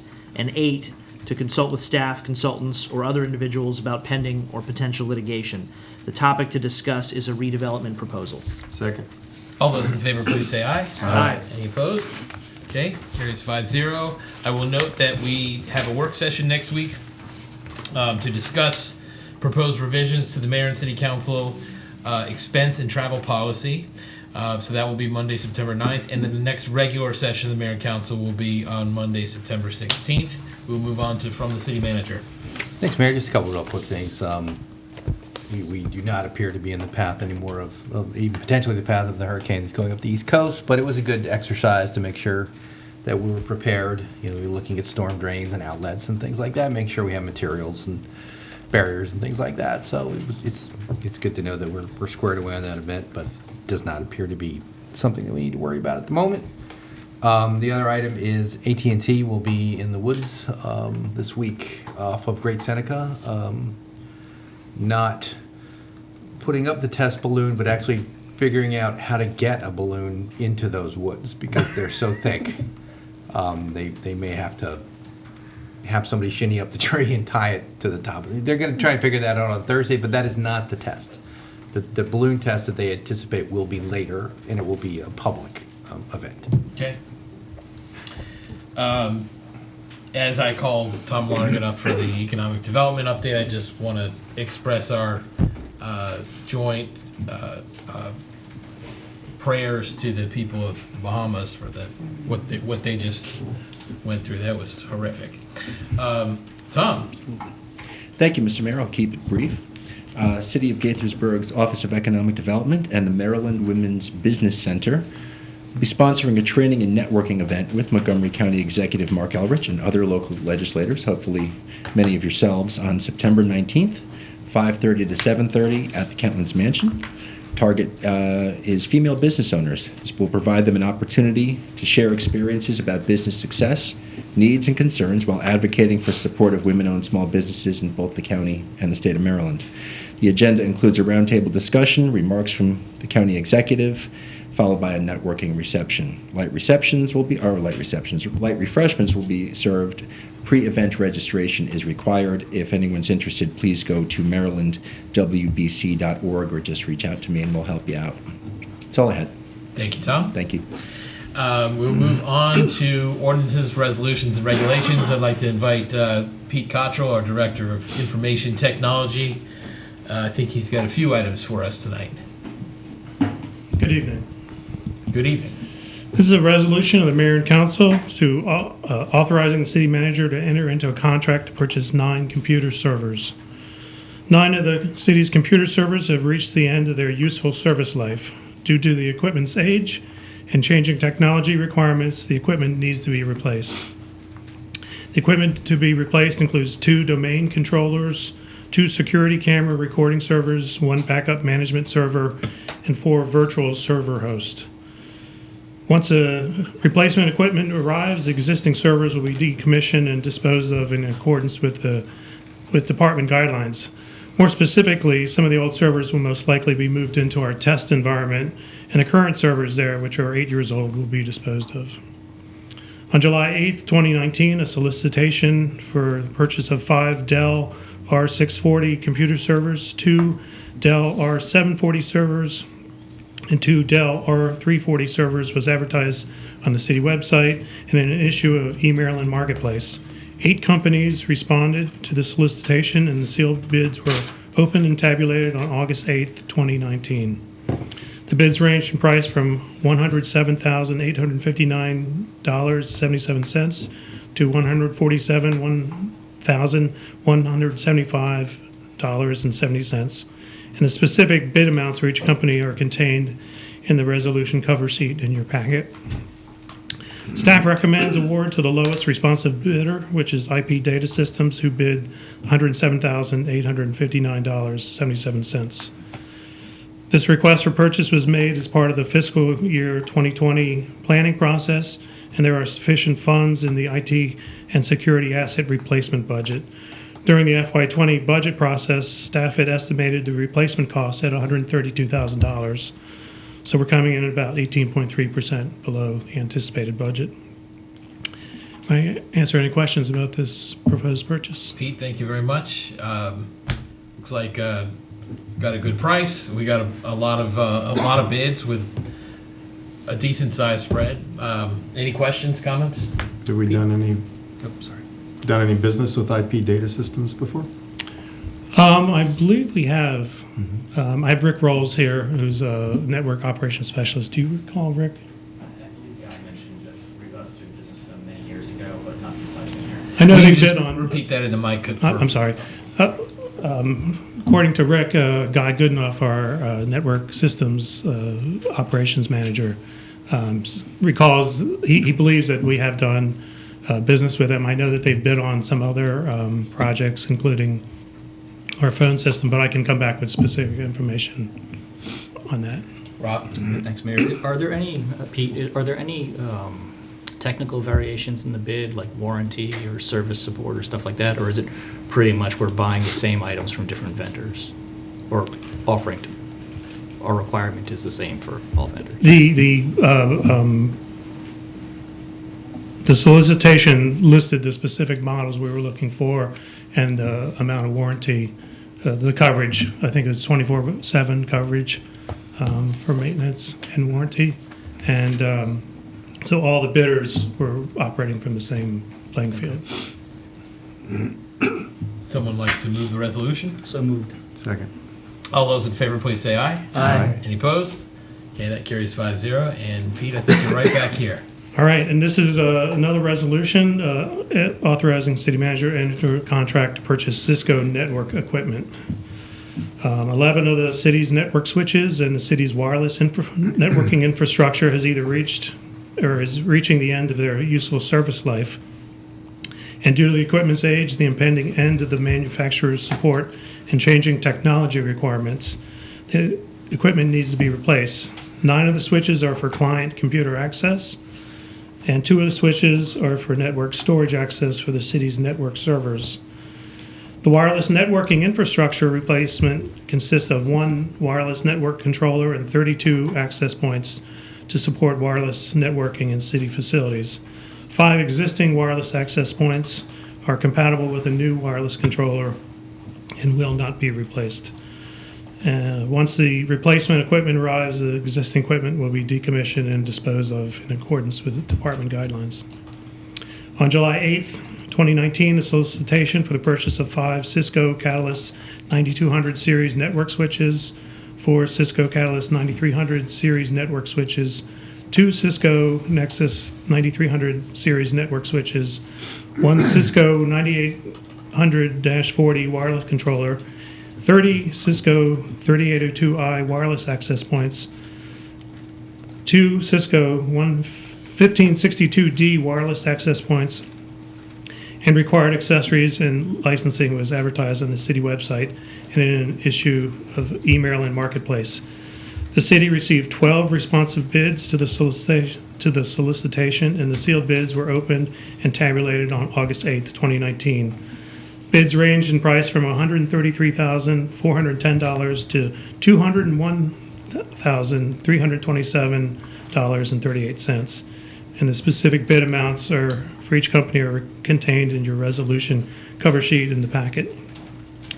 Staff recommends award to the lowest responsibility bidder, E Plus Technology, Inc., who bid $133,410. This request for purchase was made part of the fiscal 2020 planning process, and there are sufficient funds in the IT and security asset replacement account. During the FY20 process, staff had estimated the replacement cost at $142,000, so we're coming in at about 6% below budget. In anticipation of Councilman Wu's question, we have done business multiple times with... That's my question. I'm sorry. Excuse me. Councilman Sesma's question. We have done business multiple times with E Plus Technology. What do we get to claim questions now in advance?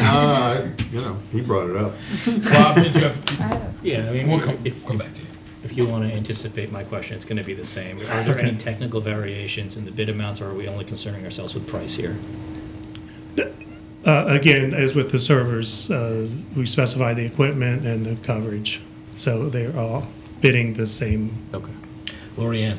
Yes. So with the recent security breach that happened, I believe, in Baltimore, will this equipment or contribute to improving or strengthening the firewall safety of the city?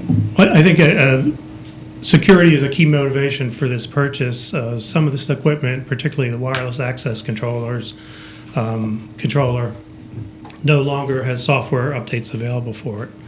And so, if there are new security holes, we can't guarantee that we're going to be able to get updated OS loads for the controller that will protect us. And so the motivation for moving to new equipment is to get a platform that is supported on an ongoing basis. Thank you. Neil. So I have a question on this, just a small one, but it kind of applies to the previous one as well, which is, why are you specifying specific brand and model of equipment as opposed to specifying functionality and letting the market decide what might be a better choice? Well, I think there's value in a homogeneous environment. You know, with Dell servers, we have many other Dell servers. We have experience with them.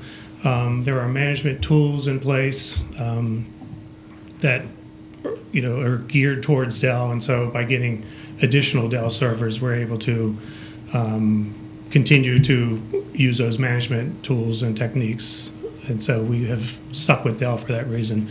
I think the same reason for Cisco. These are not the only Cisco equipment we have. We have many others. We're familiar with Command Set. The support, and so in keeping with keeping a homogeneous environment, gives us benefit, I think, from a management point of view. All right, that's a good answer. Thank you. All right. So I have a kind of a related question as well. So when we're looking to replace this stuff, we're not just replacing it, we're also upgrading and enhancing our network infrastructure and architecture to make sure that we can take care of security issues and protection. So I mean, without completely redesigning everything, but also improving at the same time. That's true. I mean, besides the ability to have the ongoing support from the vendor from a software point of view, the new equipment is faster, has more memory capabilities, and so it helps support the growing needs and environment of the city.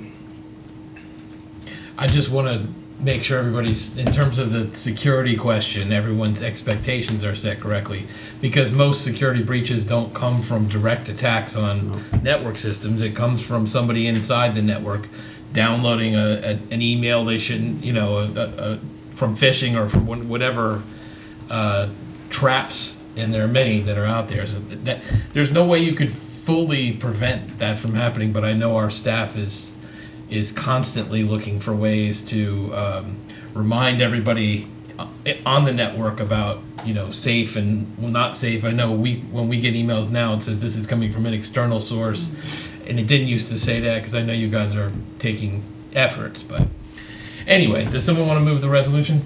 So moved. Second. All those in favor, please say aye. Aye. Any opposed? Carries 5-0. Thank you, Pete. Thank you. Next, we have Rob Robinson, Long Range Planning Manager. Good evening. Staff is before the council this evening seeking approval of a resolution that would direct staff to issue a request for proposal solicitation for consulting services to assist in the development of a special study area master plan for Lake Forest Mall. The importance of the mall and its redevelopment is well documented, and the mall itself hasn't been reviewed as part of the city's master plan since the 2009 land use element, which anecdotally occurred right before the recession. Staff is of the opinion that additional, more detailed planning studies and evaluation should be undertaken, and that these can reflect the various city studies and reports completed since the last master plan element, including the recent vision data analysis. To complete this effort in a timely and comprehensive manner, staff recommends enlisting consulting services as was done for Old Town and the Kentlands Commercial District Special Study Areas. I want to make note that the proposed resolution will only authorize staff to begin the solicitation process. The final selection of a consultant, including project costs, will come back before the council for a resolution of approval prior to any contracts being finalized or any work beginning. So again, this just allows us to have the ball begin rolling. And with that, I'd be happy to answer any questions. And to be clear, this is independent of negotiation between the city and one of the property owners on a potential development agreement. Correct. Okay. Any questions, or someone want to move the resolution? I think it's prudent to move forward with this. It saves us time in the long run, so I'll move the resolution. Second. All those in favor, please say aye. Aye. Any opposed? Okay, carries 5-0. Thank you. Thank you. Next, we have policy discussion. Caroline, welcome. Before Caroline starts, I do want to once again recuse myself from any discussion of this matter. This directly impacts my home where I live. Frank Johnson is available to answer any questions you may have. And I think Ryan has a statement too. I actually want to unrecuse myself from this matter. I mentioned in previous public meetings discussing this issue that I had an ongoing business relationship with the law firm representing the applicant. That business relationship has now concluded, and in consultation with the city attorney, we've determined that I no longer have a conflict and I'm able to participate in the policy discussion at this point. And of course, I did review the record, and I was present, even though I did recuse myself, I was present at the public hearings on this matter. So, with that, Caroline, take it away. Thank you. Good evening, Mayor and City Council members. This is policy discussion for Schematic Development Plan Application SDP 8146-2019. The subject property shown here on the monitor is known as Block F of Kentlands Market Square. It is a 9.4 acre site that is generally bounded by Kentlands Boulevard to the north, Commerce Square Place over here to the west, Center Point Way to the south, and a rear lot line, or an alley drive A, it's called now, to the east, behind what is existing buildings F and G. The applicant, Kimco Realty, filed an SDP application on March 12, 2019, requesting approval for the construction of a new 6-story mixed-use building. A joint public hearing for this application was held on June 17, 2019. 15 members of the public provided oral testimony at the hearing, and the Planning Commission closed their record on July 31, 2019, and made a recommendation on August 7, 2019. The Planning Commission recommended approval for the SDP application with 2 conditions. In addition to the conditions, the Planning Commission requested that the applicant include a narrative along with the final site plan application to provide additional support for how the chosen materials, massing, colors, and building details reflect the surrounding community by identifying surrounding architectural references and explaining how they are incorporated into the proposed building. Council's record closed at 5 p.m. on August 14, 2019. In addition to the oral testimony of 15 people at the joint public hearing, testimony in the form of letters, emails, and a phone call have also been received and are included in the record. Of particular note are 2 letters, which are Exhibits 44 and 92, written on behalf of 6 organizations representing various Kentlands and Lakelands groups. There are currently 108 exhibits in the record. The most recently revised SDP plans are Exhibits 95 through 107. I wanted to note that because these plans were received after the final staff analysis was completed, there is some discrepancy in the references to the SDP plans. The application proposes to demolish existing buildings F and G, which include Buca de Beppo Restaurant, the Post Office, My Gym, and Orange Theory. Remove the existing surface parking lot and construct a 6-story mixed-use building. The new building will include 245 residential apartment units, which include 14 studios, 127 one-bedroom units, 96 two-bedroom units, and 8 three-bedroom units. The project also includes 3,000 square feet of amenity space for residents, 12,150 square feet of ground floor commercial space, 1,140 square feet of office space, and 570 new parking spaces in a 3-story structured parking lot integral to the building. Comments discussed by the Mayor and City Council, Planning Commission, and the public during the public hearing, and an additional submitted testimony related to multiple issues, including the quality of the building architecture, new traffic patterns along Kentlands Boulevard, a desire for additional active uses along Center Point Way, potential loss of the Kentlands Post Office, the adequacy of commercial parking, and the design of the back-in angled parking spaces along Commerce Square Place. Inquiries were also made regarding whether the developer had ideas to provide better connectivity and synergy between Market Square and adjacent commercial property owners on Main Street and across Kentlands Boulevard in Kentland Square. In response to the joint public hearing discussions, the applicant has submitted a supplemental response letter, which is Exhibit 74, and has also submitted the revised plans, which I referenced earlier, which are Exhibits 95 through 107. The rest of the staff presentation this evening will focus on the public hearing discussion and the applicant's response to those comments.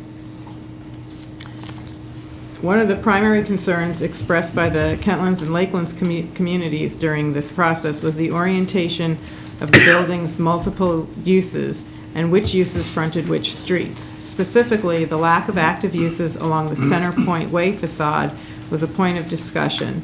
Many noted that the sketch plan identified Center Point Way as a primary site circulation location that should include active ground floor uses that encourage walkability. The initial Kentlands Lakelands group letter suggested that the commercial entrance to the parking garage be relocated to Kentlands Boulevard.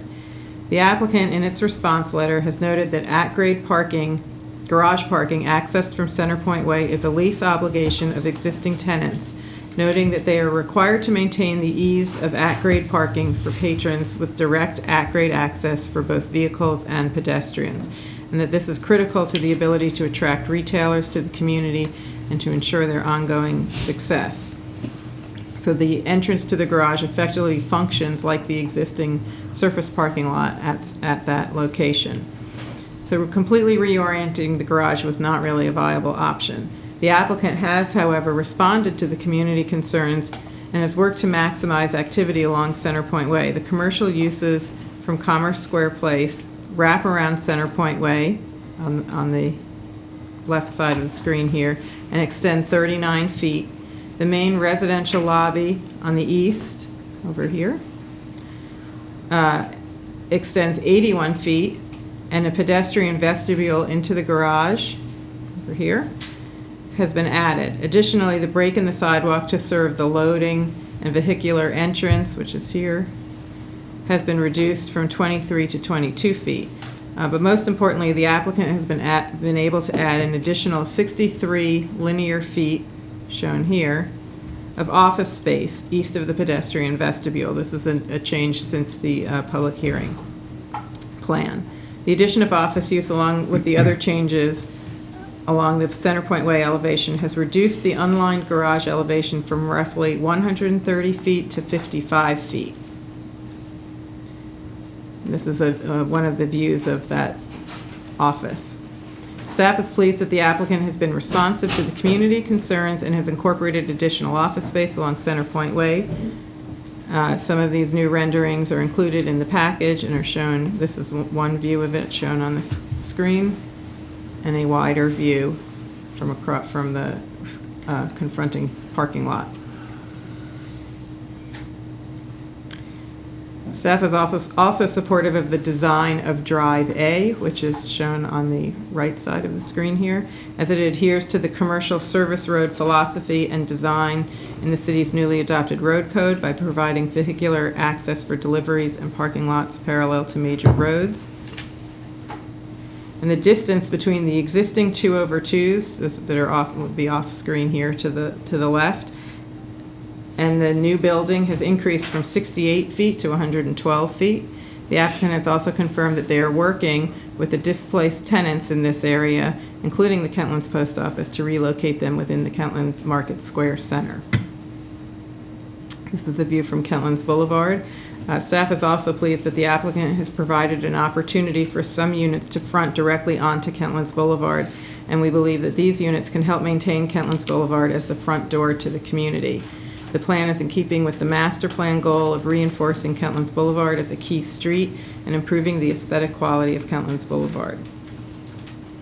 And finally, Commerce Square Place, which is along here, is the predominant commercial space of the project. In addition to the ground floor retail along the entire length of Commerce Square Place, there are opportunities for outdoor dining and gathering.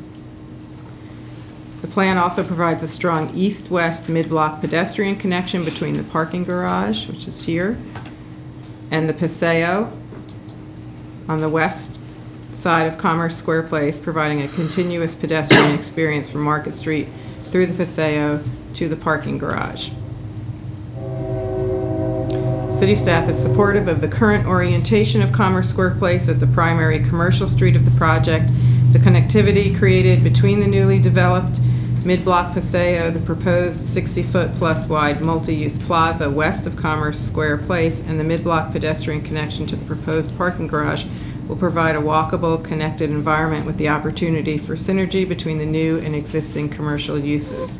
And additionally, this plan reflects the master plan goal of locating new restaurants and dining establishments near similar establishments. This just shows kind of a before and after of the plan, and it just stresses the number of changes that the applicant has made working with the community. On the left side is the original plan for Commerce Square Place, and you kind of see two drive aisles here, and then the redone plaza here that they were able to create as a request of the community, and that created the back-end parking area, which I wanted to talk about a little bit also. There were questions regarding the functionality of the 21 angled back-end parking spaces on Commerce Square Place, and the applicant was encouraged by both city staff and the Kentlands design community to include angled parking along Commerce Square Place. The angled back-end parking is included in the city's new street design standards and traffic calming best practices adopted January 2019 as a parking design strategy for main streets. And Chapter 3 of the Road Code addresses the advantages and disadvantages of back-end angled parking. The staff remains fully supportive of this design in this location. It provides motorists with significantly better sight lines to approaching roadway users as they exit the parking space. It has proven to be more efficient use of land, creating more parking spaces than parallel spaces would, and is safer for the loading of packages and persons because the loading happens at the curb rather than at the street, and open car doors protect people from the street. Of course, as with any new design, some education will be required, and the city will work with the applicant to provide educational signage for these parking spaces. This is a parking distribution plan that shows that there is more than adequate parking for both the commercial, office, and residential portions of the proposed plan. There are 570 new spaces in the structured garage that are integrated into the building, and 1,040 surface parking spaces throughout Market Square. All 341 required residential parking spaces are provided on 2 floors of structured parking within the proposed building, and a gated entry to the parking garage via an entrance on New Lane over here is exclusively for use by building residents. The commercial parking chart developed as part of the SDP application assumes that all of the 811 surface parking spaces located throughout all of Market Square, plus the proposed 229 commercial spaces within the new parking garage, are intended to address the parking requirements for the entire Market Square Center overall. And this is also included as exhibit number 106. Across the entire Market Square Shopping Center, 1,040 parking spaces are provided with 943 required, resulting in a surplus of 97 parking spaces. And in addition, there are 88 parking spaces available along public streets within Market Square that weren't even counted toward that count. Staff is supportive of the submitted schematic development plan, SDP 8146-2019. The plan meets and accomplishes the purposes, objectives, and minimal standards and requirements of the MXD zone. Additionally, the plan furthers the visions and goals of the city master plan by providing additional density and residential units in the Kentlands Commercial District. The proposed MPDUs will provide more affordable rental housing units and diversify the incomes in the community. The development will also provide a large tax base, which will generate additional revenue to support the city's economy, and the development will not adversely affect the character of the surrounding neighborhood. Proposed architecture will be compatible and harmonious with the surrounding neighborhoods. Staff has reviewed the applicant's revised plans and is of the opinion that the questions raised by both the mayor and city council and the planning commission, as well as the public, have been adequately addressed, and there is a draft resolution that's been included in your package and is ready by separate motion for final action should the council so choose.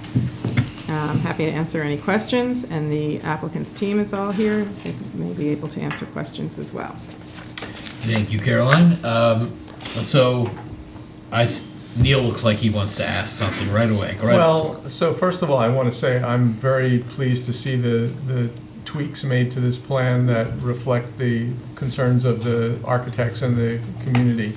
I think that it really was a great team effort by our staff and by the developer staff as well as by the citizens of the Kentlands and Gaithersburg. So that's all going really well.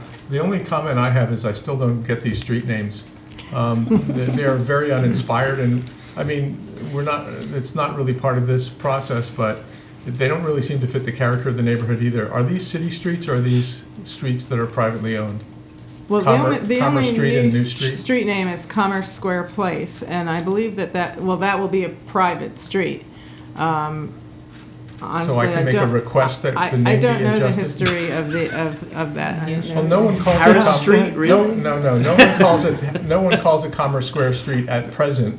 Correct. In Well, any case. And right. is the alley on the other side called New Street, or is it just what was referred to in the presentation? Yeah, it's gone by two names at the moment. It's New Lane and Drive A, but I That's just a placeholder, right? Yeah.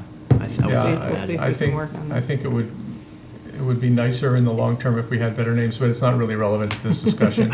I just wanted to put it out there and repeat what I said last time. But otherwise, I think we've come a long way, and it looks great. And it is policy discussion, so it seems like you're about to say I'm happy to support it. I'm happy to support it. Okay, just to be clear, who wants to go next? Yeah, well, I am intrigued by the idea that these are private streets. So which streets?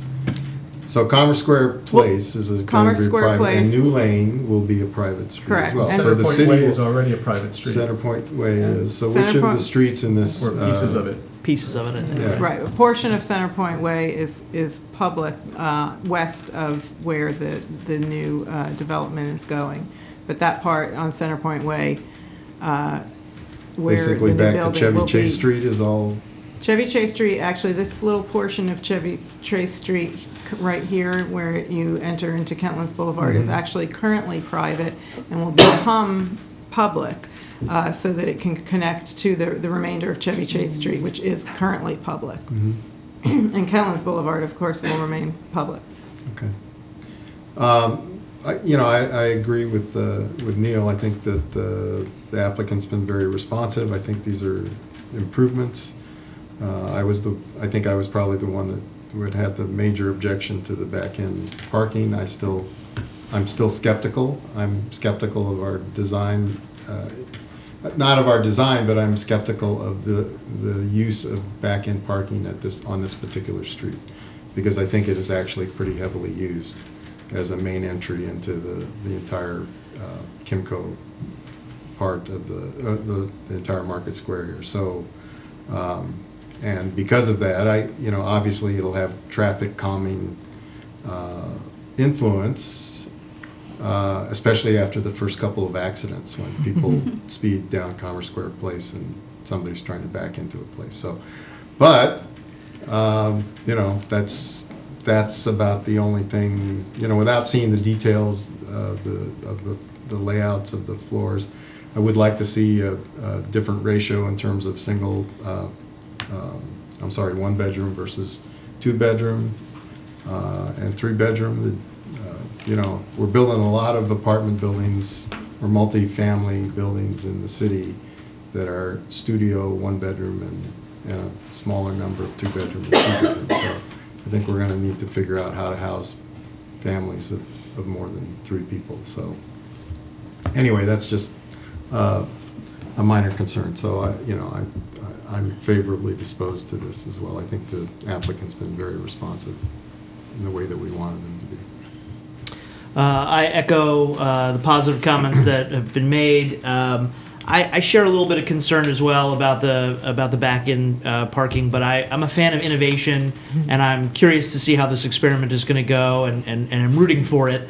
I think there's going to be a big learning curve, which was acknowledged in the applicant's materials and the staff's materials.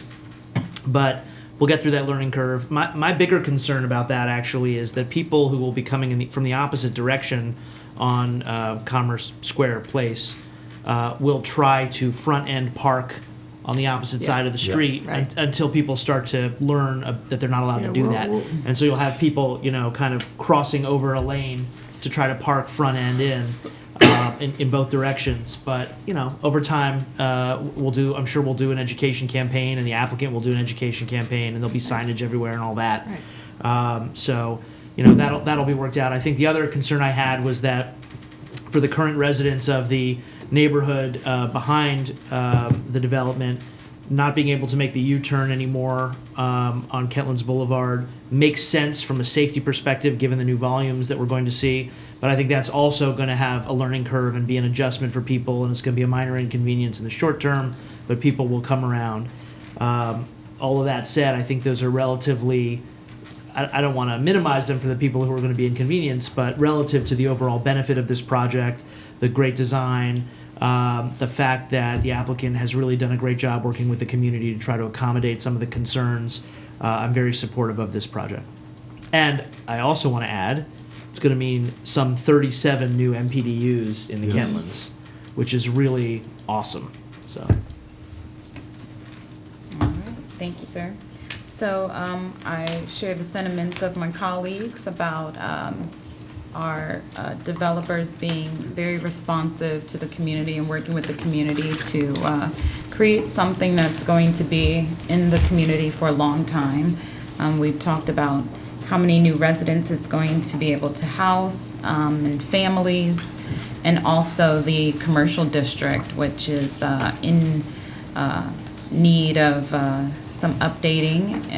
So I'm excited about the new mix of businesses that are going to come, and I'm glad that the Centerpoint Way was redesigned. I think it's going to be more appealing to the eye to actually see businesses on that main level rather than, the garage that was initially there. So I just think it's going to be a great project, and I looked at the Planning Commission's comments about the next phase, and looking forward to seeing what structural design improvements can be made to really make this a seamless addition to the Kentlands community. Rob? Thanks, Mr. Mayor. I'll just echo what's been said. I appreciate the process. I appreciate the willingness of the developer to engage in a collaborative fashion with the community. The revisions are improved, and I appreciate that as well. That's pretty much all I've got. A lot of appreciation. You want to move the resolution? Well, just the issues that I think I would have will be at the site development phase. I assume we can revisit this back in parking. It's in the future, or is it going to be locked in? This is the next phase is final site plan, which will go to the Planning Commission. Okay, note to Planning Commission. Let's get things back in parking. I'm also concerned about the phasing and the temporary parking during construction, because this will take out a lot of the parking in the area. And of course, I trust my colleagues on the Planning Commission will be able to come up with a good phasing plan for that. We'll have a phasing plan. And I apologize for the brain fart on the timing of this, and I'll move the resolution. Second. There's a race to second that thing. All those in favor, please say aye. Aye. Any opposed? Okay, carries 5-0. Thank you very much, Caroline. I will note that there's been the angled back-in parking in Adams Morgan and DC for longer than I've even lived in the area. I'm saying you got to get seriously lucky to get one of those spaces, but it has worked. It's much better than the trying to parallel park at. Well, I mean, we went through this whole road code upgrade revision, and I don't know why we let that happen if we're concerned about it. I mean, people do back-in parking in the parking lot by the Giant all the time, and things like that seems to be okay.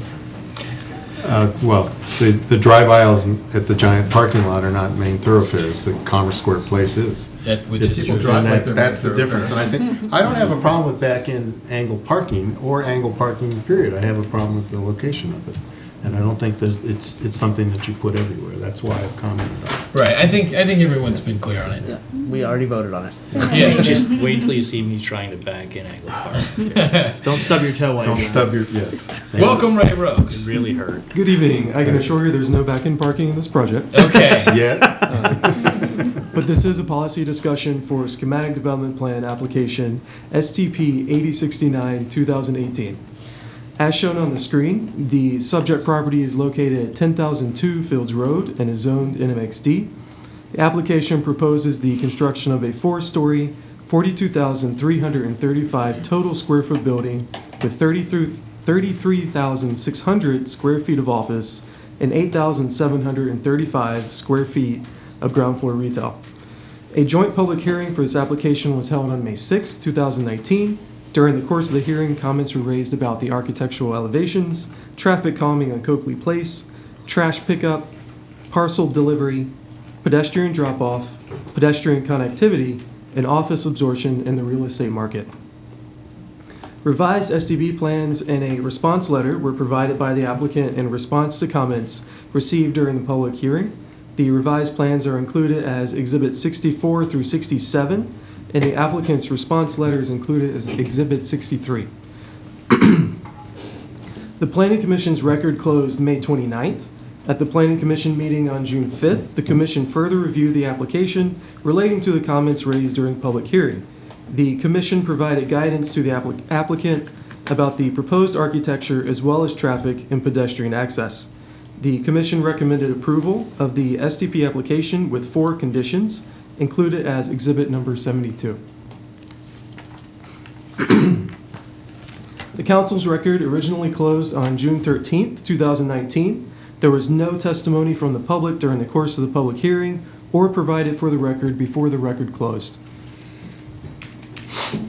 During the public hearing, the applicant was requested to enhance the architectural quality of the building, especially along Fields Road. As shown on the screen, the applicant has provided a more detailed rendering of the proposed preliminary architecture facing Fields Road. The applicant proposes to use the same quality materials on the rear facade as provided facing Coakley Place. Further landscaping trees have been included along Fields Roads to soften the first floor elevation, and staff is of the opinion that the proposed building is one of the important focal points visible when arriving to the Crown Farm development. Architectural elements that reflect this important location should be included and further refined as part of the final site plan submission. Additional materials, elements, and details should be considered by the applicant to address the Council and Planning Commission's comments. During the Planning Commission's recommendation meeting, the Commission provided guidance to the applicant as to how the architecture can be refined as part of the future final site plan submission. The Planning Commission provided several suggestions on how the applicant could enhance the building, including adding ornamentation to the cornice and greater articulation of the facade.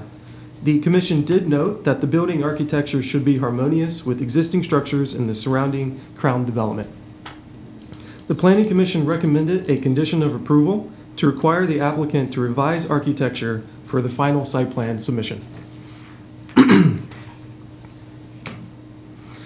There was discussion at the public hearing about providing traffic calming measures along Coakley Place. The applicant stated in their response letter that they will provide signage to further facilitate traffic flow for final site plan submission.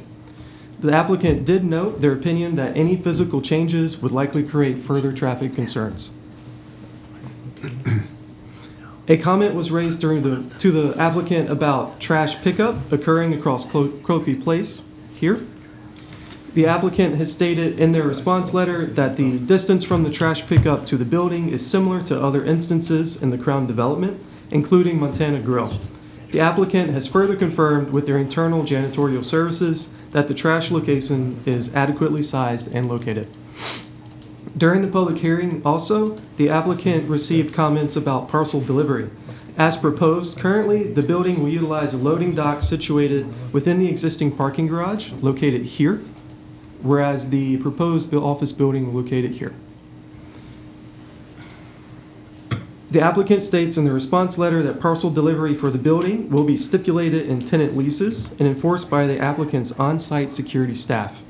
The applicant further states they will explore for the final site plan submission the use of a paved utility easement located beside the building for delivery as a delivery point.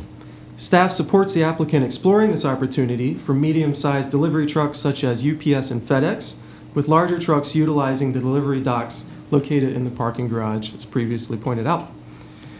Pedestrian drop-off was also discussed during the public hearing. The applicant has stated that signage will be provided at final site plan along the front of the building to indicate that drop-offs are not permitted. The applicant's on-site security staff will also be tasked with enforcing the no drop-off requirement in this location. Further, the applicant is exploring for final site plan placing 15-minute parking within the first level of the parking garage to more easily facilitate drop-off and pickup. Staff does note that additional signage will be needed to direct drivers to the preferred drop-off locations located in the garage. The applicant also notes that additional signage will be provided to lead pedestrian access to the office building from the Harris Teeter parking lot here and across Copley Place at the current crosswalk. Based on the applicant's response to the previously mentioned comments on pedestrian and vehicular safety, the Planning Commission did include a recommended condition of approval to require the applicant to provide additional measures to address pedestrian and vehicular safety as part of the final site plan submission. The Planning Commission directed the applicant to explore the possibility of using painted patterns on the pavement or other similar improvements to slow traffic during the final site plan review. Staff will continue to work with the applicant during the final site plan process to address the Planning Commission's and the Council's comments. The application was previously scheduled for policy discussion on July 1st, but was postponed at the request of the applicant to August 19th. During the August 19th meeting, the Council's record was reopened at the request of the applicant for 7 days until 5 p.m. August 26th. During that meeting, the applicant provided further testimony regarding a condition of approval that requires the completion of the Crown Neighborhood 1 intersections prior to occupancy of the proposed office building. While the Council's record was reopened, a preliminary schedule for Neighbor 1 intersection improvements, included as Exhibit 77, was included in the record by Crown Master Developer Westbrook. The letter included supplemental details on the timing and installation of these intersections. It also notes that based on the concerns regarding ease of construction and maintenance, an alternative design for the intersection is being explored. A concept drawing of the alternative design has been included also as Exhibit 77. Westbrook anticipates any approved modified intersections to be installed by July of 2020. Staff also notes that any revision to the approved intersections will require approval of a site plan amendment by the Planning Commission. Questions regarding the public improvement bond were also raised at the August 19th meeting. The bond automatically renews annually and covers all work within the Neighborhood 1 city right-of-way. The bond stays open until all work is completed and inspected, accepted by the city, and the permits are closed. Staff remains supportive of the Planning Commission's recommended conditions. However, staff acknowledges that the applicant has concerns. With the additional information provided by Westbrook, staff is of the opinion that Westbrook has provided a pathway to completion for the outstanding intersection improvements, which is the purpose of the recommended conditions. Both staff and the Planning Commission are supportive of the application. Additionally, the Planning Commission during the recommendation provided guidance on the subject application. Staff is of the opinion that the plan advances the vision for Crown Farm development as a distinct, vibrant, walkable, transit-oriented, and mixed-use community by introducing office uses where they're predominantly retail. Further, the proposed plan promotes the city's goal of providing development near existing housing to reduce reliance on automobiles. Draft resolutions with and without the recommended condition of approval relating to the intersection work have been provided for the Council's recommendation. I'll invite Director Schlichting to the podium. Good evening, Mayor and Council. I did want to emphasize that these contested conditions regarding the intersection improvements are part of the Planning Commission recommendation, and staff can't amend that without going to the Planning Commission. But staff has made considerable progress, as Ray noted, with Westbrook since that recommendation was made. And the schedule and the revised improvements have been worked out to quite a great degree. These conditions and the public process have raised awareness and shined a light on the importance of getting these improvements done. And staff and certainly I have a greater confidence that they will be accomplished in the timeline provided, especially given the fact that Westbrook needs a lot more things from us as they progress on their continuing this development. Staff does believe that the addition of office to downtown Crown is important, and we do not wish to compromise its feasibility. So consequently, as your Director of Planning and Code, I recommend approval of the resolution without the contested conditions. Is there any other identifier? They both have the same resolution number or SDP number.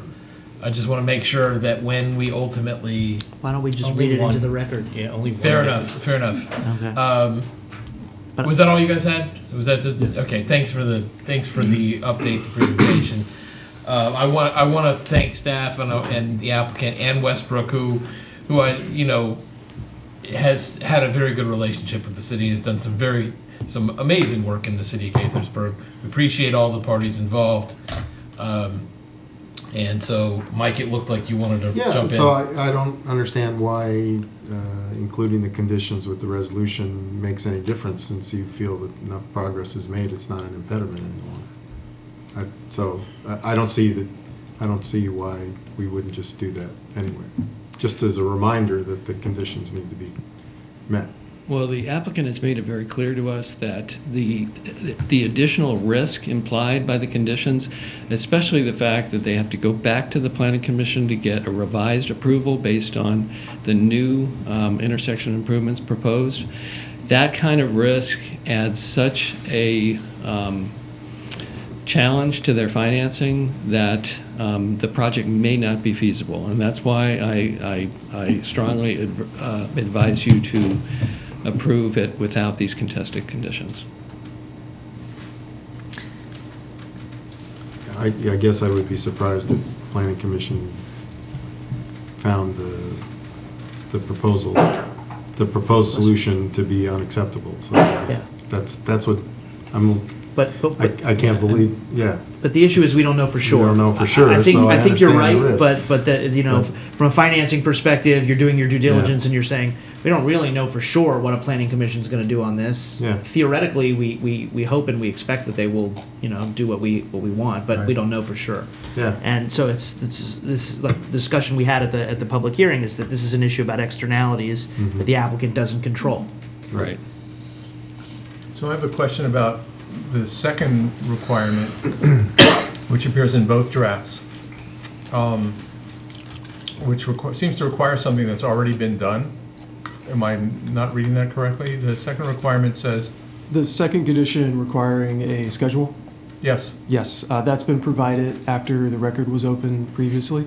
Westbrook did provide us a schedule, so that condition has been already taken care of. So why is it necessary to put it in the resolution at this point? It would be up to y'all. You can include it. You can't. Either way works fine with staff. I mean, it doesn't make that schedule any more or less binding, right? Right. It does leave in the record that there was a schedule required and it was provided. Any other further complications to this? So it's really the fourth condition is the difference between these two resolutions. Except that it's numbered as the third condition. Yes. Yeah, it's numbered as the third. The condition related to intersections. All right. All right, I'd like to move the resolution without condition 3. I'll second. Well, it's still, there's a different condition, that's condition 3 in the other resolution draft. The one that's listed in our agenda as... That only has 3 without conditions. recommended condition. I mean, we have to be clear here, I guess. Why don't you just read the whole darn thing into the record? Read the whole darn thing into the record. Okay. Scrolling. Sorry.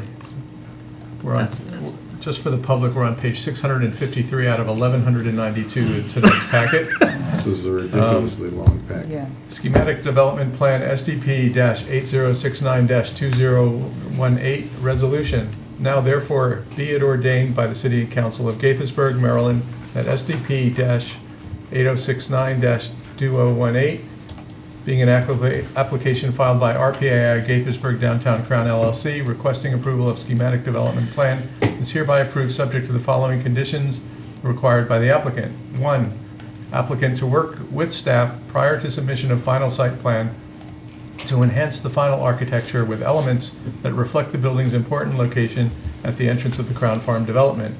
Number 2, prior to the final site plan submission, the applicant must provide an intersection improvement schedule for Crown Neighborhood 1, signed by both Westbrook and RPAI, and accepted by city staff, outlining the completion dates for all intersection improvements. And 3, applicant to provide at the time of final site plan measures to address pedestrian and vehicular safety concerns. Adopted by the City Council this 3rd day of September 2019, and hopefully signed by Mayor Ashman. Second. All those in favor, please say aye. Aye. Any opposed? Carries 5.